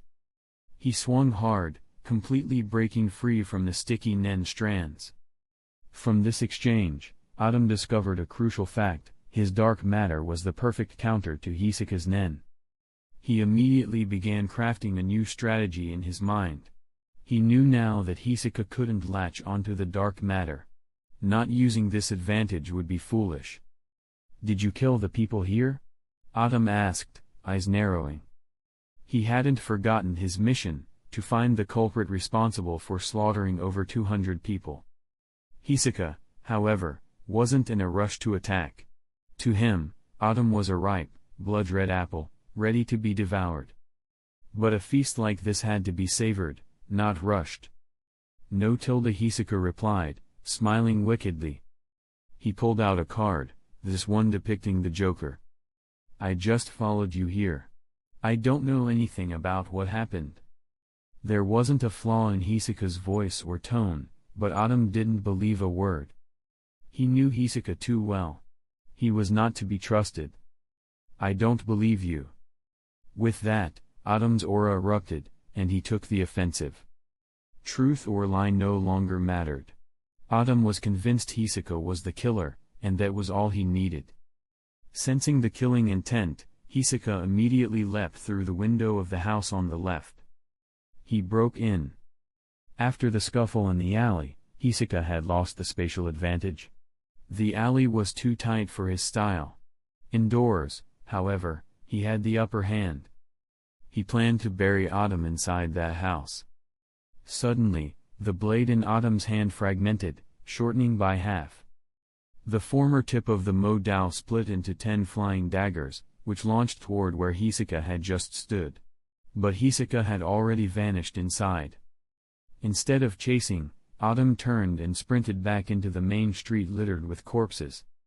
"Hisoka, you miscalculated. You didn't expect Autumn to retreat instead of pursue." Had Autumn not known Hisoka's background, he might have chased without hesitation. But he understood the terrain would give Hisoka's bungee gum immense power, especially indoors. It was too dangerous. Inside the house, Hisoka peered through a cracked window, watching Autumn standing wary and alert on the street. Did he figure it out? Hisoka couldn't understand why Autumn didn't follow. But this kind of game. I like it. Around him, the interior walls were already lined with strands of bungee gum, tethered to his body. Thinking of leaving now? Just then, a thunderous crash echoed from the other end of the street. The noise caught Autumn's attention. There was no need to guess, Lucas had made his move. The huge ruckus told Hisoka the real murderer had been found, and the clock was ticking. If night fell, he'd be up against both Autumn and Lucas. Although Hisoka lived for the thrill of battle, even if it risked death, what he truly craved was undisturbed combat. A pure, uninterrupted fight. Chapter 40-. Taking advantage of Autumn's brief distraction, Hisoka flung a handful of cards and simultaneously leapt from the window, launching an assault. Autumn spotted the cards slicing through the air and waved his hand. The black throwing knives floating around his body met Hisoka's cards in midair. Each of the 10 flying knives pierced a playing card charged with Hisoka's nen, continuing on toward their target. Autumn's strategy was simple: don't let Hisoka get close. With the battle now in open space, Hisoka's options were limited. More importantly, Autumn's dark matter inherently countered Hisoka's nen, giving Autumn the upper hand. Hisoka had thrown a full suite of 13 cards, marked as blue dragons, while Autumn controlled only 10 knives. 3 extra cards flew toward Autumn in a triangular formation. At that moment, both moved. Hisoka leapt upward unnaturally fast, seeming to defy gravity, aiming for the rooftop. Autumn quickly slashed down the 3 remaining cards and launched himself after Hisoka. Hisoka landed on the roof, but to his surprise, the flying knives altered trajectory and continued to chase him like shadows. He hadn't expected Autumn to sever the nen connection on the 3 cards mid-flight, despite using advanced concealment, to hide them. Yet Autumn's focused observation, had seen through it. Still, Autumn avoided direct combat. He kept over 10 meters of distance from Hisoka, continuing to assault him with the 10 tracking knives. In pure combat prowess, Autumn still couldn't match Hisoka, but Hisoka's bungee gum was completely ineffective against the dark matter. That left Hisoka frustrated and vulnerable. At the same time, Hisoka felt increasingly cornered. All he wanted was a thrilling battle, but Autumn wasn't giving him the chance. Forced to dodge repeatedly, Hisoka could only use his cards to deflect the persistent barrage of knives. The more stifled Hisoka felt, the more excited he became. Dancing on the edge of death exhilarated him, and made him hunger for Autumn even more. But Hisoka was a master of observation and nuance. He noted that one knife hadn't been imbued with Autumn's nen, suggesting the others might be linked to the same medium, likely the black sword Autumn held. He also believed Autumn's control range wasn't very large, hence the consistent 10-meter gap. Yet Hisoka didn't rule out the possibility that it was misdirection. And most crucially, Hisoka suspected that Autumn needed to see him to control the knives accurately. A dilemma. That was the best word to describe Hisoka's current situation. Autumn had taken another rooftop and continued the assault from range. He wasn't holding back, he simply couldn't approach. The rooftop beneath Hisoka was laced with bungee gum traps. One wrong step and Autumn would be caught in a devastating counterattack. But Autumn refused to fall into that trap. For now, he still held the advantage. Though the sustained nen output from the 10 knives made his head throb, it remained manageable. His goal was to wait for Hisoka to expose a fatal flaw. Drag it out. Grind him down. Autumn didn't know how long Hisoka could maintain this, but he made sure Hisoka had no opportunity to launch a proper counter. 1 minute passed. Then 2. Hisoka's stamina and aura reserves dwindled under the constant assault, and his situation worsened. His best techniques remained unused. The two continued leaping from rooftop to rooftop. One additional frustration mounted for Hisoka: Autumn never stepped on the same rooftop twice. Boom. Another loud noise echoed from the far end of the street, but neither combatant had the luxury of distraction. The flying knives moved faster and faster. At the same time, Autumn's weapon transformed, no longer a sword, but a spinning black disk of dark matter. A new technique he developed for finishing moves, Ki-en-zan. Under his control, the spinning disk gained velocity, and with it, power. Autumn infused his nen into the disk, amplifying its lethality. Hisoka recognized the shift. He was about to be hit with a killing blow. In an instant, Hisoka made a decision: escape. He now felt Autumn had completely seen through his tricks. The chances of killing Autumn here were slim. Decision made, Hisoka acted swiftly. His expression turned serious as he pulled out half a deck of cards from his pocket. Originally meant for counterattack, now they were his distraction for retreat. Eyes gleaming with thrill and resentment, Hisoka glared at Autumn. No one had ever made him feel so suffocated. He was the hunter, yet his prey refused to take the bait. Of course, Autumn noticed the sudden shift. He remained on high alert. Swish. In an instant, Hisoka used bungee gum to sling himself to another rooftop, escaping the trap of knives. Simultaneously, Autumn hurled the Ki-en-zan. Whoosh. The spinning disc screamed through the air, brimming with danger and accelerating mid-flight. Hee. Next time, I'll definitely kill you. A cruel, wicked smile stretched across Hisoka's face. As the disc soared toward him, Hisoka threw the cards in his hand upward, letting them drift down like flower petals, catching the wind. Chapter 41. The Ki-en-zan had cut open Hisoka's body, but strangely, no blood flowed out. Hisoka escaped, discarding the cards in his hand. At that moment, Autumn realized that Hisoka had used his little-known nen ability, Frivolous Illusion. Using more than 30 playing cards, he applied 10 across their backs, binding them together with stretchable aura, and deployed a thin illusion to create a decoy body. At that moment, his real body leapt off the roof and slipped away. Gone. Finally gone. After Hisoka fled, Autumn exhaled in relief, inwardly recognizing a blessing in disguise. He'd used his Ren circle slash because he'd reached the limit of his throwing knife control. His mental reserves had been heavily drained, and he was genuinely exhausted, though he showed no sign of it. The dark matter or a ball that had left his body returned to him.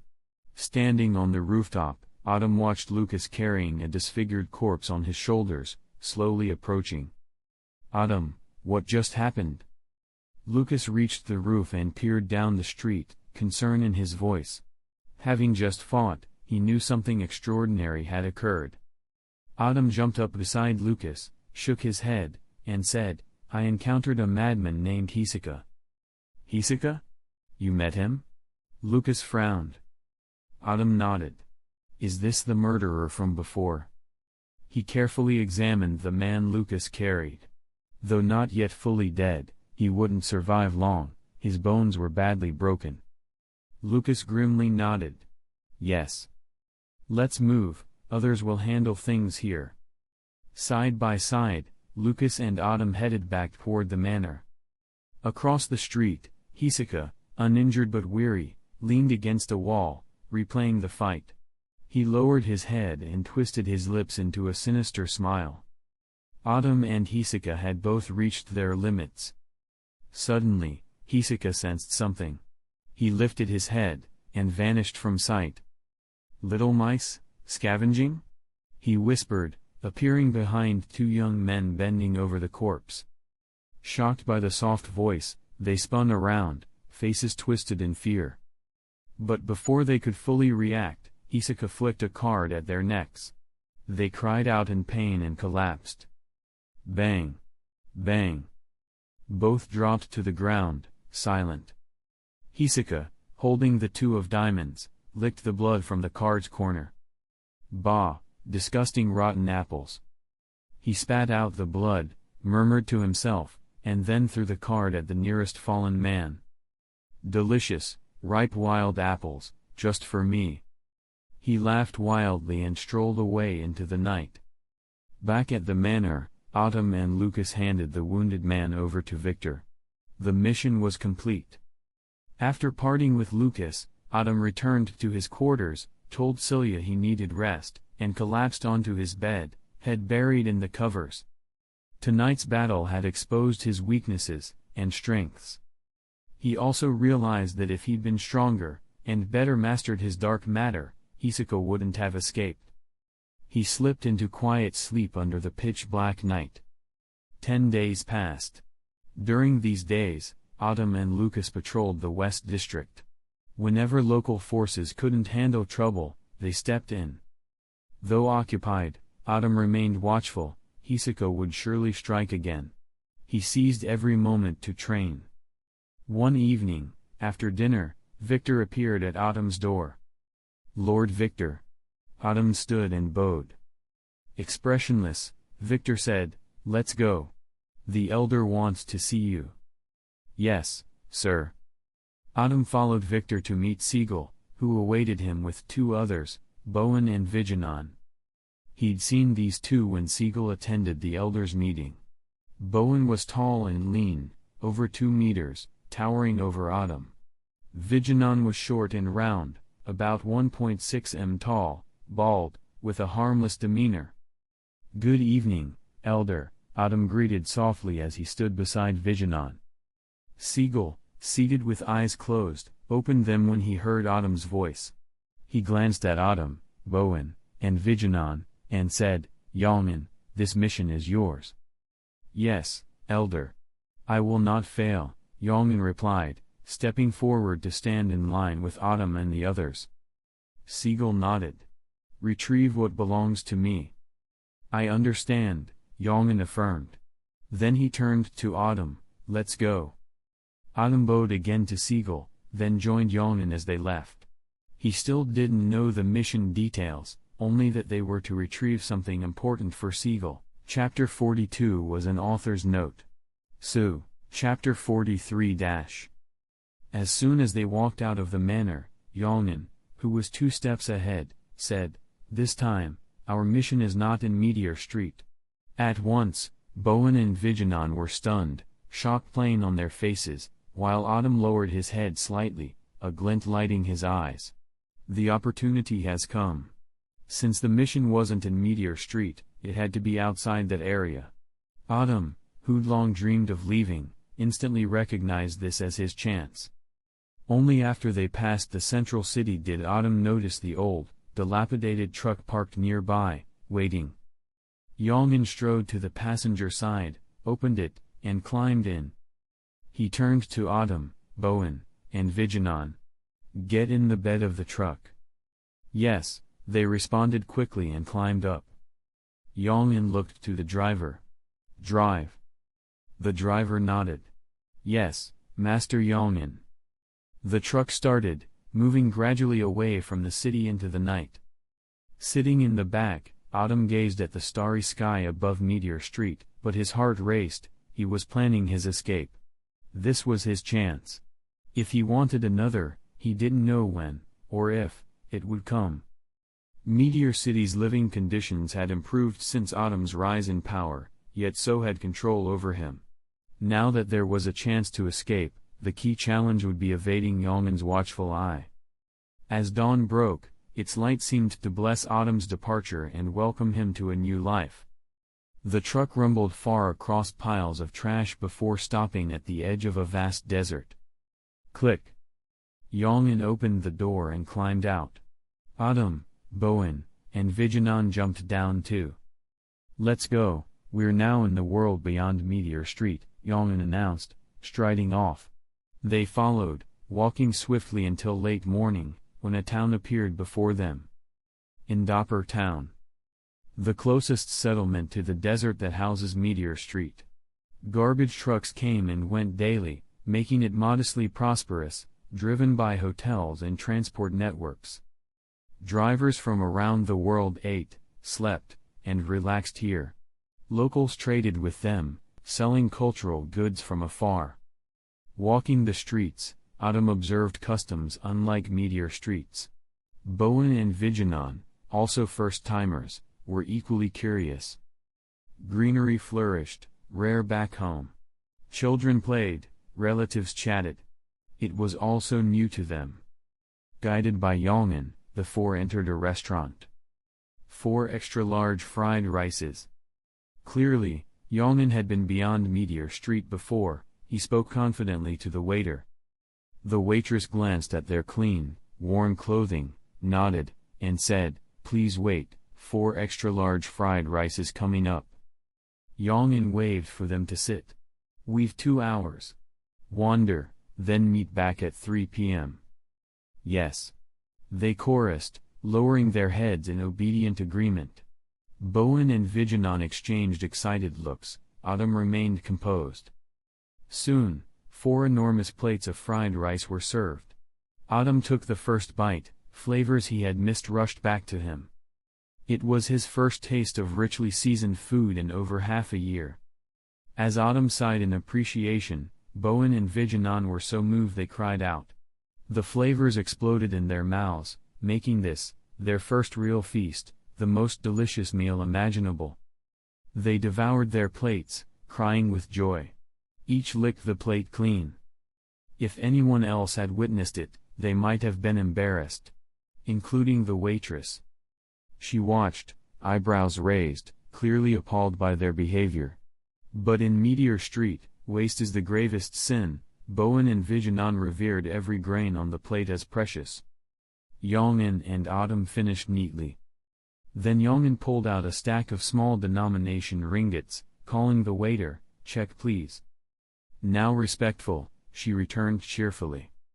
"Sir, your total comes to 12,000 jewels," she said. She switched from contempt to servility when she heard Yongin speak. Viginon, short and stout but known for a bad temper, had noticed her earlier disdain, and felt hot rage. He was about to lash out. Autumn placed a hand on Viginon's shoulder, steadying him.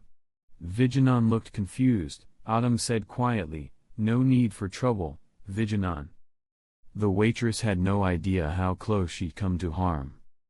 Yongin counted 12 superscript 1,000 ringgit notes and handed them over.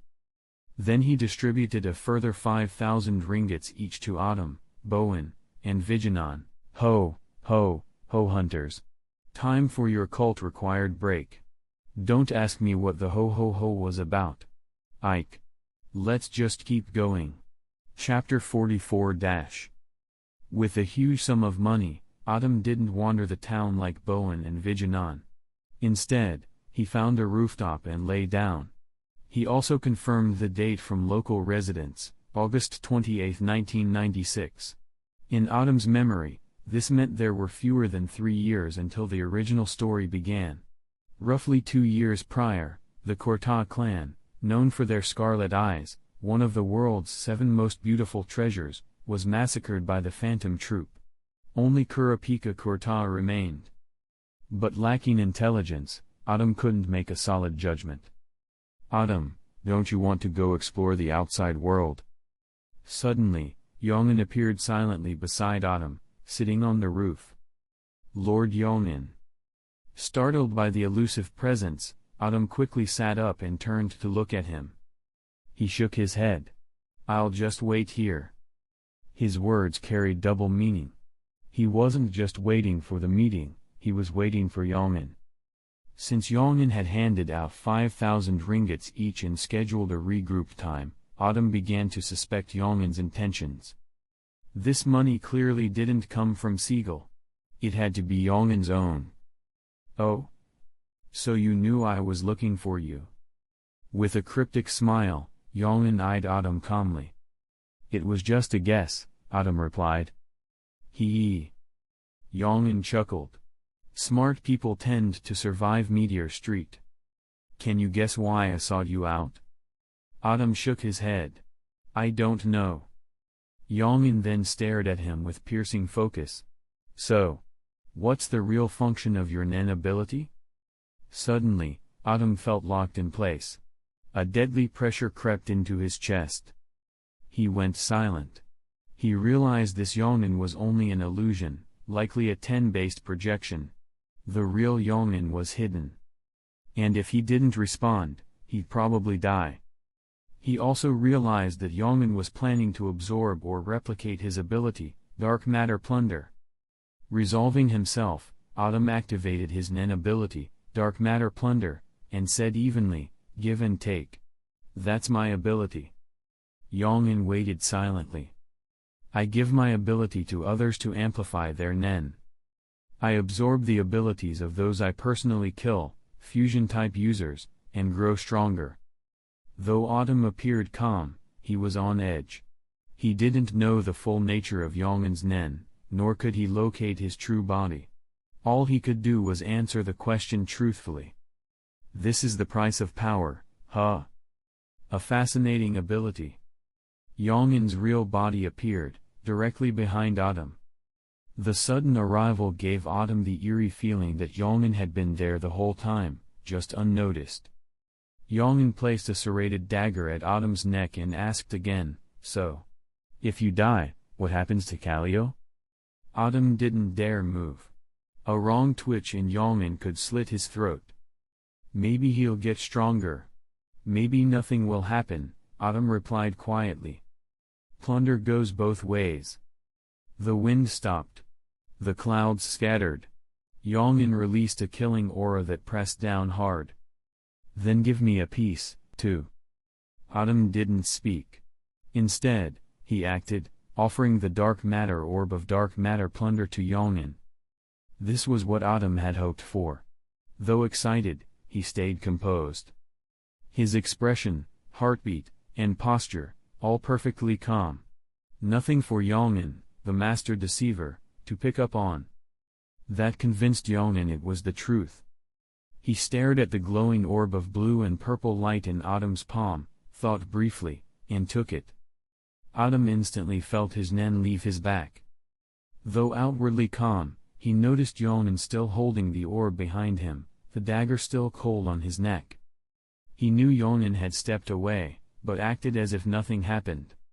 Moments later, Autumn felt that Yongin had successfully integrated the ability into himself. The blade's chill faded. And when Autumn looked around, the rooftop was once again empty, save for him. But he knew Yongin lingered somewhere in the shadows, watching his every move. Ha! Bang! Autumn collapsed back down, feigning annoyance. I almost died. When he lay back down, it meant time was nearly up. At first, he'd been plotting how to slip past Yongin, but now, he no longer feared him. Yongin's Nen was strange and untraceable. Autumn couldn't read his background. But now, after the exchange, Autumn could sense his presence. If Yongin approached, he'd glow like a firefly in the dark. Yongin never expected Autumn's ability to reveal the fusion user's location.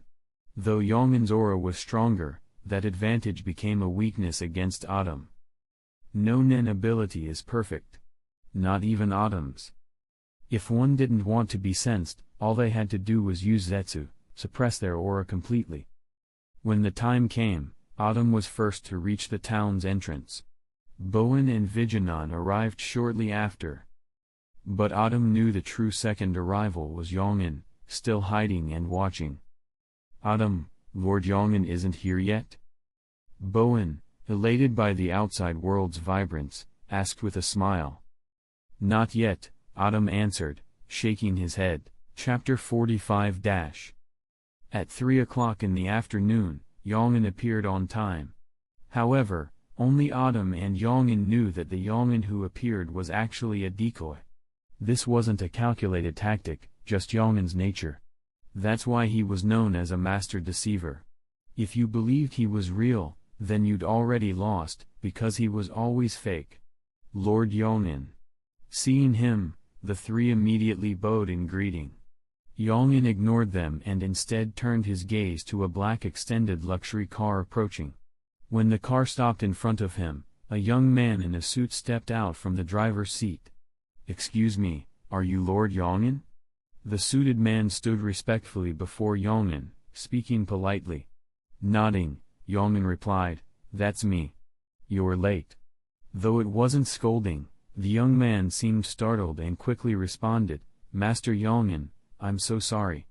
I was sent by Lord Reagan to pick you up. My name is Eller. He offered no excuse, just a proper apology and introduction. Let's go, Yongin said simply as he walked past Eller, opened the front passenger door, and sat down. Autumn, Bowen, and Vijanan climbed into the back seat. From the moment Eller parked, got out, and restarted the car took less than a minute. The luxury car lingered briefly at the edge of Andapur town, then quickly departed with the group inside. Halfway along the road, Eller, while driving, opened the glove compartment, took out a file, and passed it to Yongin. Master Yongin, this is from Master Reagan. Please confirm it. Yongin opened the file, scanned it, then nodded. It's accurate. At 7:30 that evening, the car arrived at Baltimore Airport. When they boarded the airship to yoooooooooooo City at 8 o'clock, Autumn realized what the documents contained, forged IDs and passports. Only with those could they board smoothly. All four of them had been born in Meteor Street, a forgotten land. In the eyes of the world, they were non-existent. Illegal residents. Unrecognized lives. As for the Reagan mentioned by Eller, he was the underground boss of Baltimore. He controlled black market trade and could cover the sky with one hand in that region. On the airship, after dinner, the four gathered in Yongin's cabin. Their journey to yoooooooooooo would take 2 days and 1 night, arriving the evening of August 31st. There, Autumn finally learned the nature of their mission. Seated on a sofa, Yongin addressed the three standing before him, Autumn, Bowen, and Vijanan. Our target is Mor Feigler, a renowned collector in yoooooooooooo City. On the surface, he's respected, but in reality, he's one of the largest human organ traffickers in the world. Our objective is one of the 7 beauties in his possession, the Scarlet Eyes. Yongin didn't say why they were seizing the Scarlet Eyes, but it was clear, Siegel wanted them.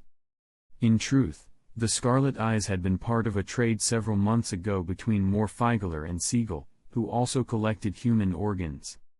But the deal had failed due to interference from Antonio. It was cancelled.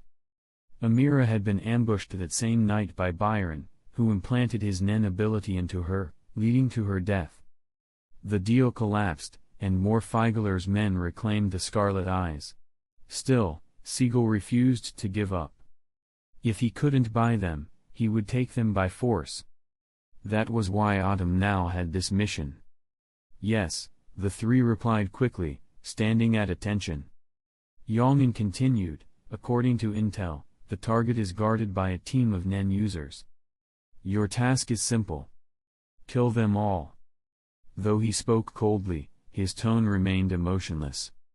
The three answered again in unison, yes. Yet their responses were telling. Bowen radiated killing intent, Viginon smiled innocently, and Autumn lowered his head, deep in thought. Yongin, hidden in the shadows, observed it all. Then he spoke again, you may leave. Yes. They turned and exited his cabin one by one. Back in their shared room on the airship, Autumn sensed that Yongin had followed them. Only now did he truly understand the eerie strength of Yongin's Nen. If Yongin hadn't fused with Autumn's Nen, he would have never known he was being followed, let alone that Yongin was already in the room. Because of this, Autumn said little to Bowen and Viginon, and instead went straight into the bathroom. He hadn't showered in a long time. The habit of daily bathing was hard to forget, even if water was a luxury in Meteor Street. Outside, Bowen and Viginon started betting on the mission. Viginon, let's compete, whoever kills more wins. Bowen grinned from across the room. Don't forget, you lost to me last time. The same will happen again. One spoke with bloodlust, the other, harmless. A mismatched but familiar pair, one thin, one fat, joking about murder. In the bathroom, cold water poured over Autumn's head. As it cleansed his body of grime and weariness, his mind raced. The Scarlet Eyes, he wanted them, too. A flood of thoughts overwhelmed him. He had originally planned to escape during the mission. But not anymore. Now, his mind was set. The Scarlet Eyes, he would have them. Chapter 46 The flying boat landed smoothly at the airport in Yoooooooooooo City, and the group of four also walked out of the airport. Yoooooooooooo City was buzzing with energy, crowds filled the streets, and the entire place felt like a festival. There was only one reason the city was so crowded: the world-famous Yoooooooooooo Fantasy Auction would start tomorrow. A dream auction isn't just any auction, it's an event spanning days. Every year from September 1 to September 10, Yoooooooooooo hosts this auction, and priceless treasures from around the world are traded over those 10 days.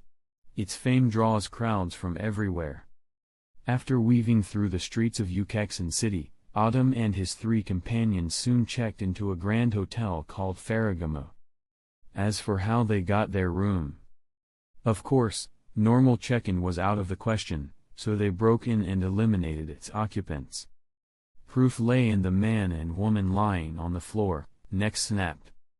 Yongin stood by the window, staring at a building across the street with the More Collection plaque, silent as he worked out their plan.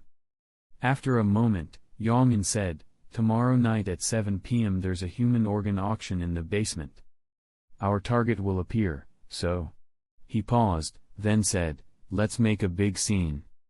"Understood," the three replied silently. Behind the glamorous dream auction, the world's underworld, led by the 10 old bosses, was also holding an underground auction tomorrow night. More Collection wasn't the only one hosting clandestine auctions like this. During these 10 days, all sorts of monsters and demons emerged. Some walked away rich, others died suddenly. Some lost everything. Some even rose from nothing to great wealth. This was the dream auction, where anything could happen. The day flew by. At 7:55 p.m., the operation began. Outside the Moore collection, security was impenetrable. Scores of bodyguards patrolled, eyes scanning for any threat. "Let's go," Yongin commanded. Autumn, Bowen, and Viginon sprang into action, moving with speed unseen by normal eyes, charging straight toward the Moore collection under cover of night. Swish. Swish. Their mission: cause chaos, draw security's attention, and reach the human organ auction downstairs. Bowen struck first. Exuding a domineering aura, his slender hands moved among the armed guards. Each movement sliced necks, bodies dropped, heads tilted. "Ha ha ha, this is exhilarating, come on." Bowen tore through more than 20 guards, stormed into a squad of 50 armed men, and roared defiantly. "Enemy! Enemy! An intruder! Shoot him!" Guards closest to Bowen froze in fear. Their leader shouted orders to focus fire, setting aside the fallen. Bowen was their priority. Da-da-da. Guns erupted. From the left and right sides of Moore collection came alarms. "An intruder has been spotted, kill him.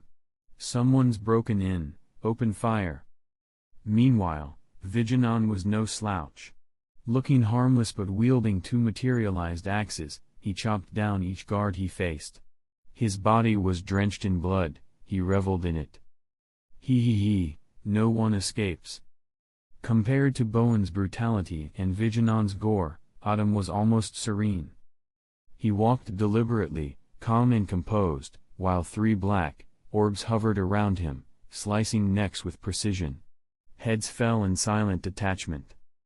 Inside the Moore collection, security cameras caught the rampage. Some staff could even sense others' thoughts, including 4 professional hunters Moore had hired and 8 bid protection bodyguards. In the central monitoring room of the 6-story building, one of Moore's hunters squinted at screens showing Autumn and his group, and then grabbed his phone. Down in the basement auction room, a middle-aged man lay amid a pool of blood. Suddenly, his phone rang. The basement was chaos. Other bidders lay dead. Yongin had handled them. Only Moore Feigler remained alive, tied to the table. He was one of 7 participants at the human organ auction, obsessed with collecting organs, especially the fiery red eye. But none would ever see that treasure. They were all dead by Yongin's hand. "Mr. Moore Feigler," Yongin said calmly, "where is the fiery red eye?" The phone's ringing continued, until Yongin swung his serrated dagger and smashed it. Moore Feigler looked up, terrified, not the powerful billionaire collector he once was. Yongin grinned. "Where is the fiery red eye?" Crack. One of Moore Feigler's shoulders snapped under Yongin's grip. "Ah!" Moore Feigler screamed in agonized pain, and that cry echoed through the basement. Chapter 47-. In the central monitoring room, the man realized something was terribly wrong when he heard the busy tone on the phone. Something happened. Replaying the surveillance feed, he saw the 3 intruders had burst into the auction hall, and over 200 bodyguards outside had already been slaughtered. Civilians rushing out to help were trapped and killed in the first-floor exhibition area, their bodies strewn everywhere. In mere minutes, the invaders had killed over 300 people. Blood flowed like a river. The man in the monitoring room hastily switched lines and called. Pick up, pick up." He first tried the captain of their 4-man team, and when that failed, he called the other 2 who were heading to the lobby. Seeing no response on the footage, panic rose in his chest. Suddenly, the feed of the first-floor hall turned to static. Autumn had destroyed the cameras. "I'll handle this. You go hunt down the one who slipped through," Autumn told Bowen and Viginon. When Bowen sensed NEN users still approaching, he replied, "Leave them to me." He meant he'd kill every last one. "Hello?" Finally, someone answered. "Harry." The central man shouted, warning him the captain and Kent were in trouble. "How is that possible, Rook?" Harry began, but was cut off. A black disc whirled into view and decapitated him. "Harry, Brooke roared in the control room as the screen showed Harry's death. Goosebumps prickled his spine. Another feed cut out. Brooke bolted for the exit, but Autumn blocked his escape. Having seen Harry's death on screen, Autumn found Brooke immediately. "You're Brooke, right?" Autumn asked softly. Brooke, panic in his eyes, demanded, "Who are you? Is the monitoring room in there?" Autumn ignored him, heading deeper into the control center. He was hunting the tapes to destroy all evidence. Bowen and Vigenon didn't care about being wanted, but Autumn did. He didn't want the world to treat him like a dangerous criminal. As the novel explained, even a photo of a Zoldyck descendant could fetch 100 million ringgits. The Phantom Troupe, who'd caused chaos in Ukexan and struck at the Mafia's underground auction, had to fake their deaths to stay hidden. Autumn understood this better than most. Coming from a world of advanced technology, he knew cameras and records meant danger. "It makes sense," Brooke whispered through bleeding lips, understanding what Autumn aimed to do. With no further words, Autumn moved, and Brooke was dead before he could react. Once Autumn secured the control room, he destroyed the stored video footage and tapes with dark matter. "It's time to focus," he muttered. The fiery red eye still awaited him. Back in the first-floor hall, bodies lay around Bowen and Vigenon, likely fallen NEN users. The battle had been hard-fought. "Autumn, everything okay?" Bowen asked, almost hungry for more blood. Vigenon eyed Autumn warily, axes at the ready. Both were strong, on par with Brooke, but Autumn hadn't killed them. He planned to send them back to Meteor Street. Only Yongin was marked for death, and the red eye. "All resolved," Autumn replied, sword in hand, its blade pitch black. Vigenon asked cautiously, "Are you going to fight us?" Autumn shook his head. "No." He then added, "I need you to deliver a message to Elder Siegel." Before Bowen or Vigenon could react, Autumn teleported behind Bowen, pressing his gun to Bowen's neck, while a flying knife hovered inches from Vigenon's throat. Neither saw how swiftly Autumn moved, but both understood, refusal meant death. Chapter 48-. Vigenon stared at the black flying knife hovering above his forehead, just 1 inch away from death, and asked calmly, "What are you talking about?" At that moment, Autumn replied, "I want the red eyes. I'll kill Yongin, and I'm not going back to Meteor Street, for now. You two, go." With that, Autumn released Bowen, and the knife hovering at Vigenon zoomed back into him.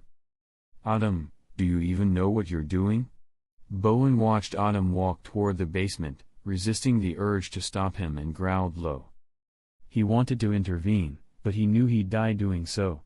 And they both understood, if Autumn actually killed Yongin and took the red eyes, their mission would be a failure, even back at Meteor Street.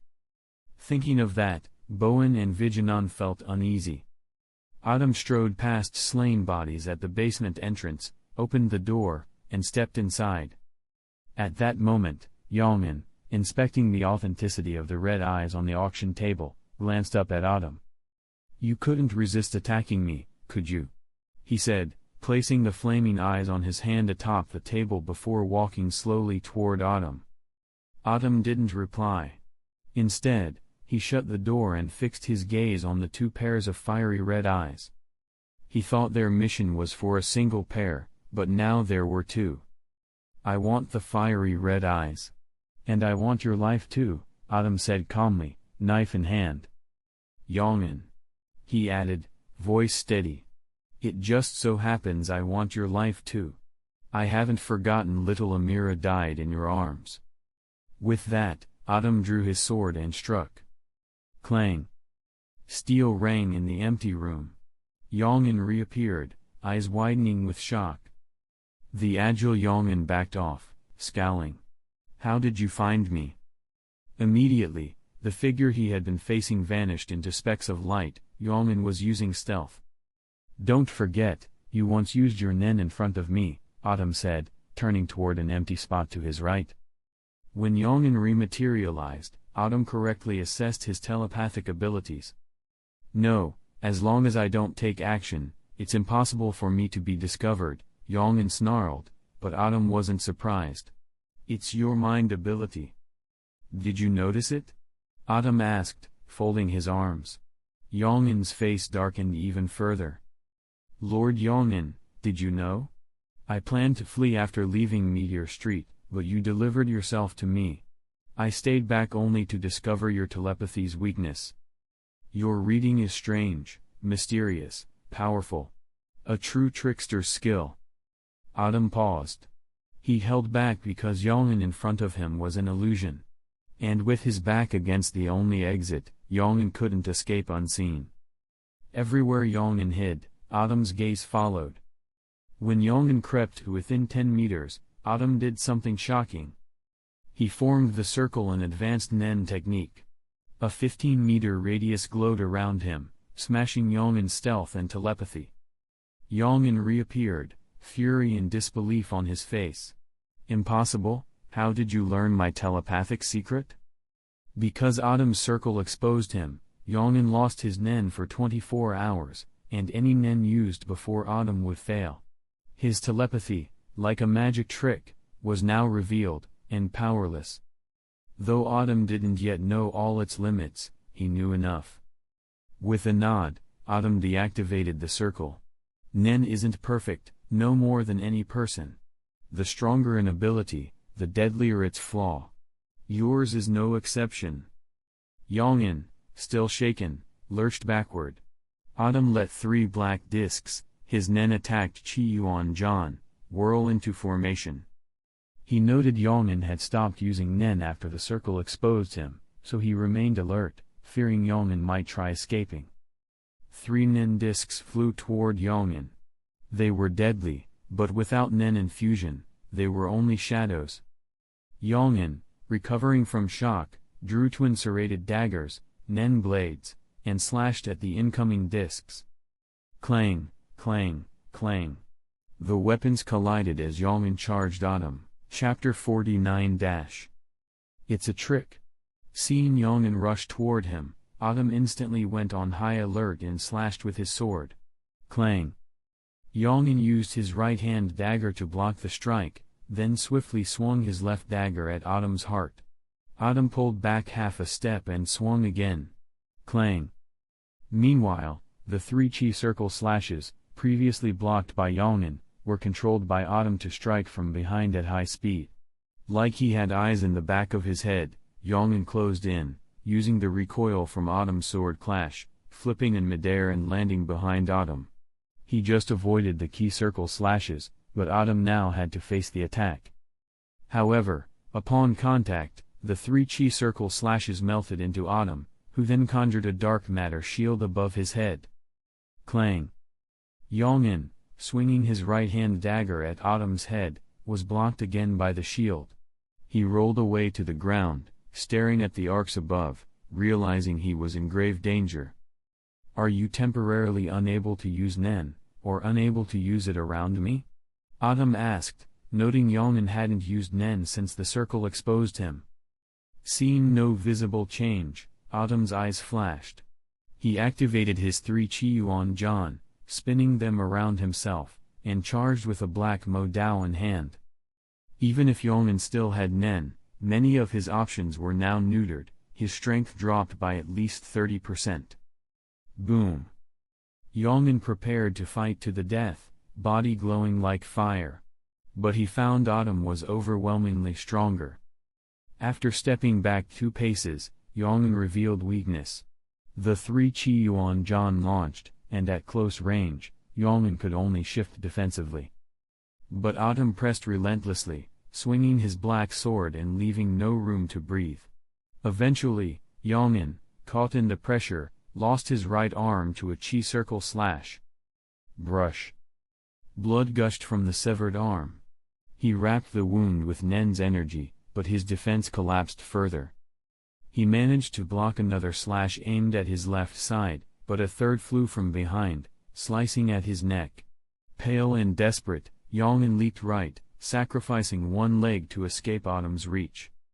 As his feet were airborne, Autumn produced a fourth chi circle slash with his left hand, and it severed Yong'in's legs at the knees. Ah! Yong'in screamed in agony as he collapsed, powerless. Blood no longer flowed, but his strength was gone. By the basement door, Bowen and Vijanon heard Yong'in's agonized screams. They shared a look that said it all. "He's Lord Yong'in," screaming. With Yong'in disarmed and crippled, Autumn, slightly breathless, approached. "You shouldn't have tried integrating my telepathy. Otherwise, I'd never have found your weakness." He summoned a black spike as thick as a baby's arm and thrust it through Yong'in's heart. Yong'in had no chance to resist. His eyes burned with unwillingness and hatred as he expired instantly, his pupils wide in spite and defiance. As Autumn reached to retrieve Yong'in's telepathic ability, something unexpected happened. A pitch-black aura, the thought of death, emanated from Yong'in's body.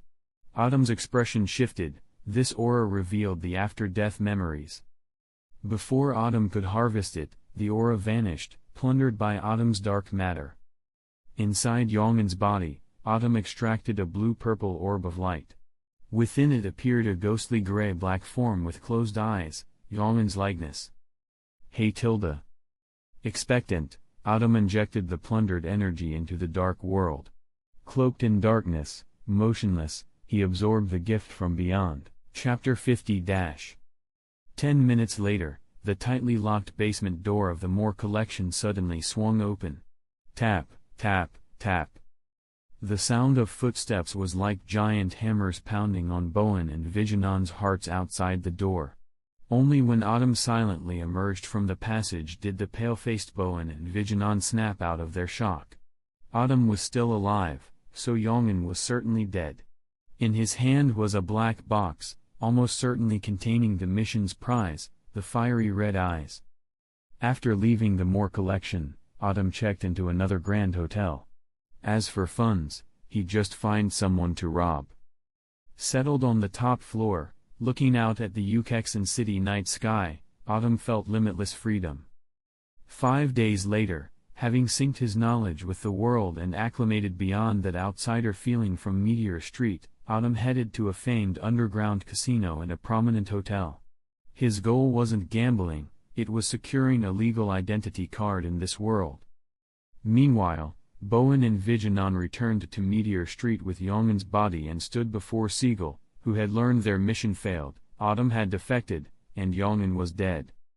"Tell me exactly what happened," Siegel snarled, furious yet controlled, as Bowen and Vijanon kneeled before him. Bowen trembled, not daring to lift his head. "Elder," he began. After the full report, Siegel erupted in rage, gritting his teeth. "Autumn, you deserve to die." Inside the casino, luxury dripped from every chandelier. Under bright lights, gamblers stripped away their facades. Some well-dressed officials became recklessly angry over losses, others danced in euphoria with winnings, tossing chips to tableside hostesses. Those broke turned violent, railing in profanity until casino security hauled them out. Autumn entered calmly as a struggling man was dragged out, shouting about a comeback. Autumn didn't flinch. A hostess named Lilith approached, smiling. "Welcome, distinguished guest. My name's Lilith, may I assist with exchanging chips or drinks?" She hoped for a fat bet, more exchanged chips meant a higher tip. Autumn produced a 10,000 yen bill. Exchange for 10 chips. Although he intended to avoid gambling, he needed to show face, and maybe make a quick profit. Lilith accepted respectfully. "1 moment, please." She shot Autumn a hopeful glance before slipping away. Autumn wandered toward the roulette tables, observing bets. Moments later Lilith returned with his chips. Lilith beamed. "Here are your chips, sir." Autumn took them. "Follow me." Her joy was immediate, she believed a big gamble was brewing, imagining those chips were just the appetizer. She offered, "Can I bring you a drink?" Autumn took the tray of 10 chips. "Fine red wine, the best you have." He set all 10 chips on single number 7. Right away. Lilith hurried off. After a moment, the roulette ball, subtly infused with the tiniest bit of Autumn's dark matter, spun and settled on 7. A 135 payout meant his 100,000 chips turned into 3.6 million. Wow! Nearby gamblers gasped, astonished by his luck. Lilith, collect the winnings. The wine attendant called, eyes wide. His top client had just struck gold.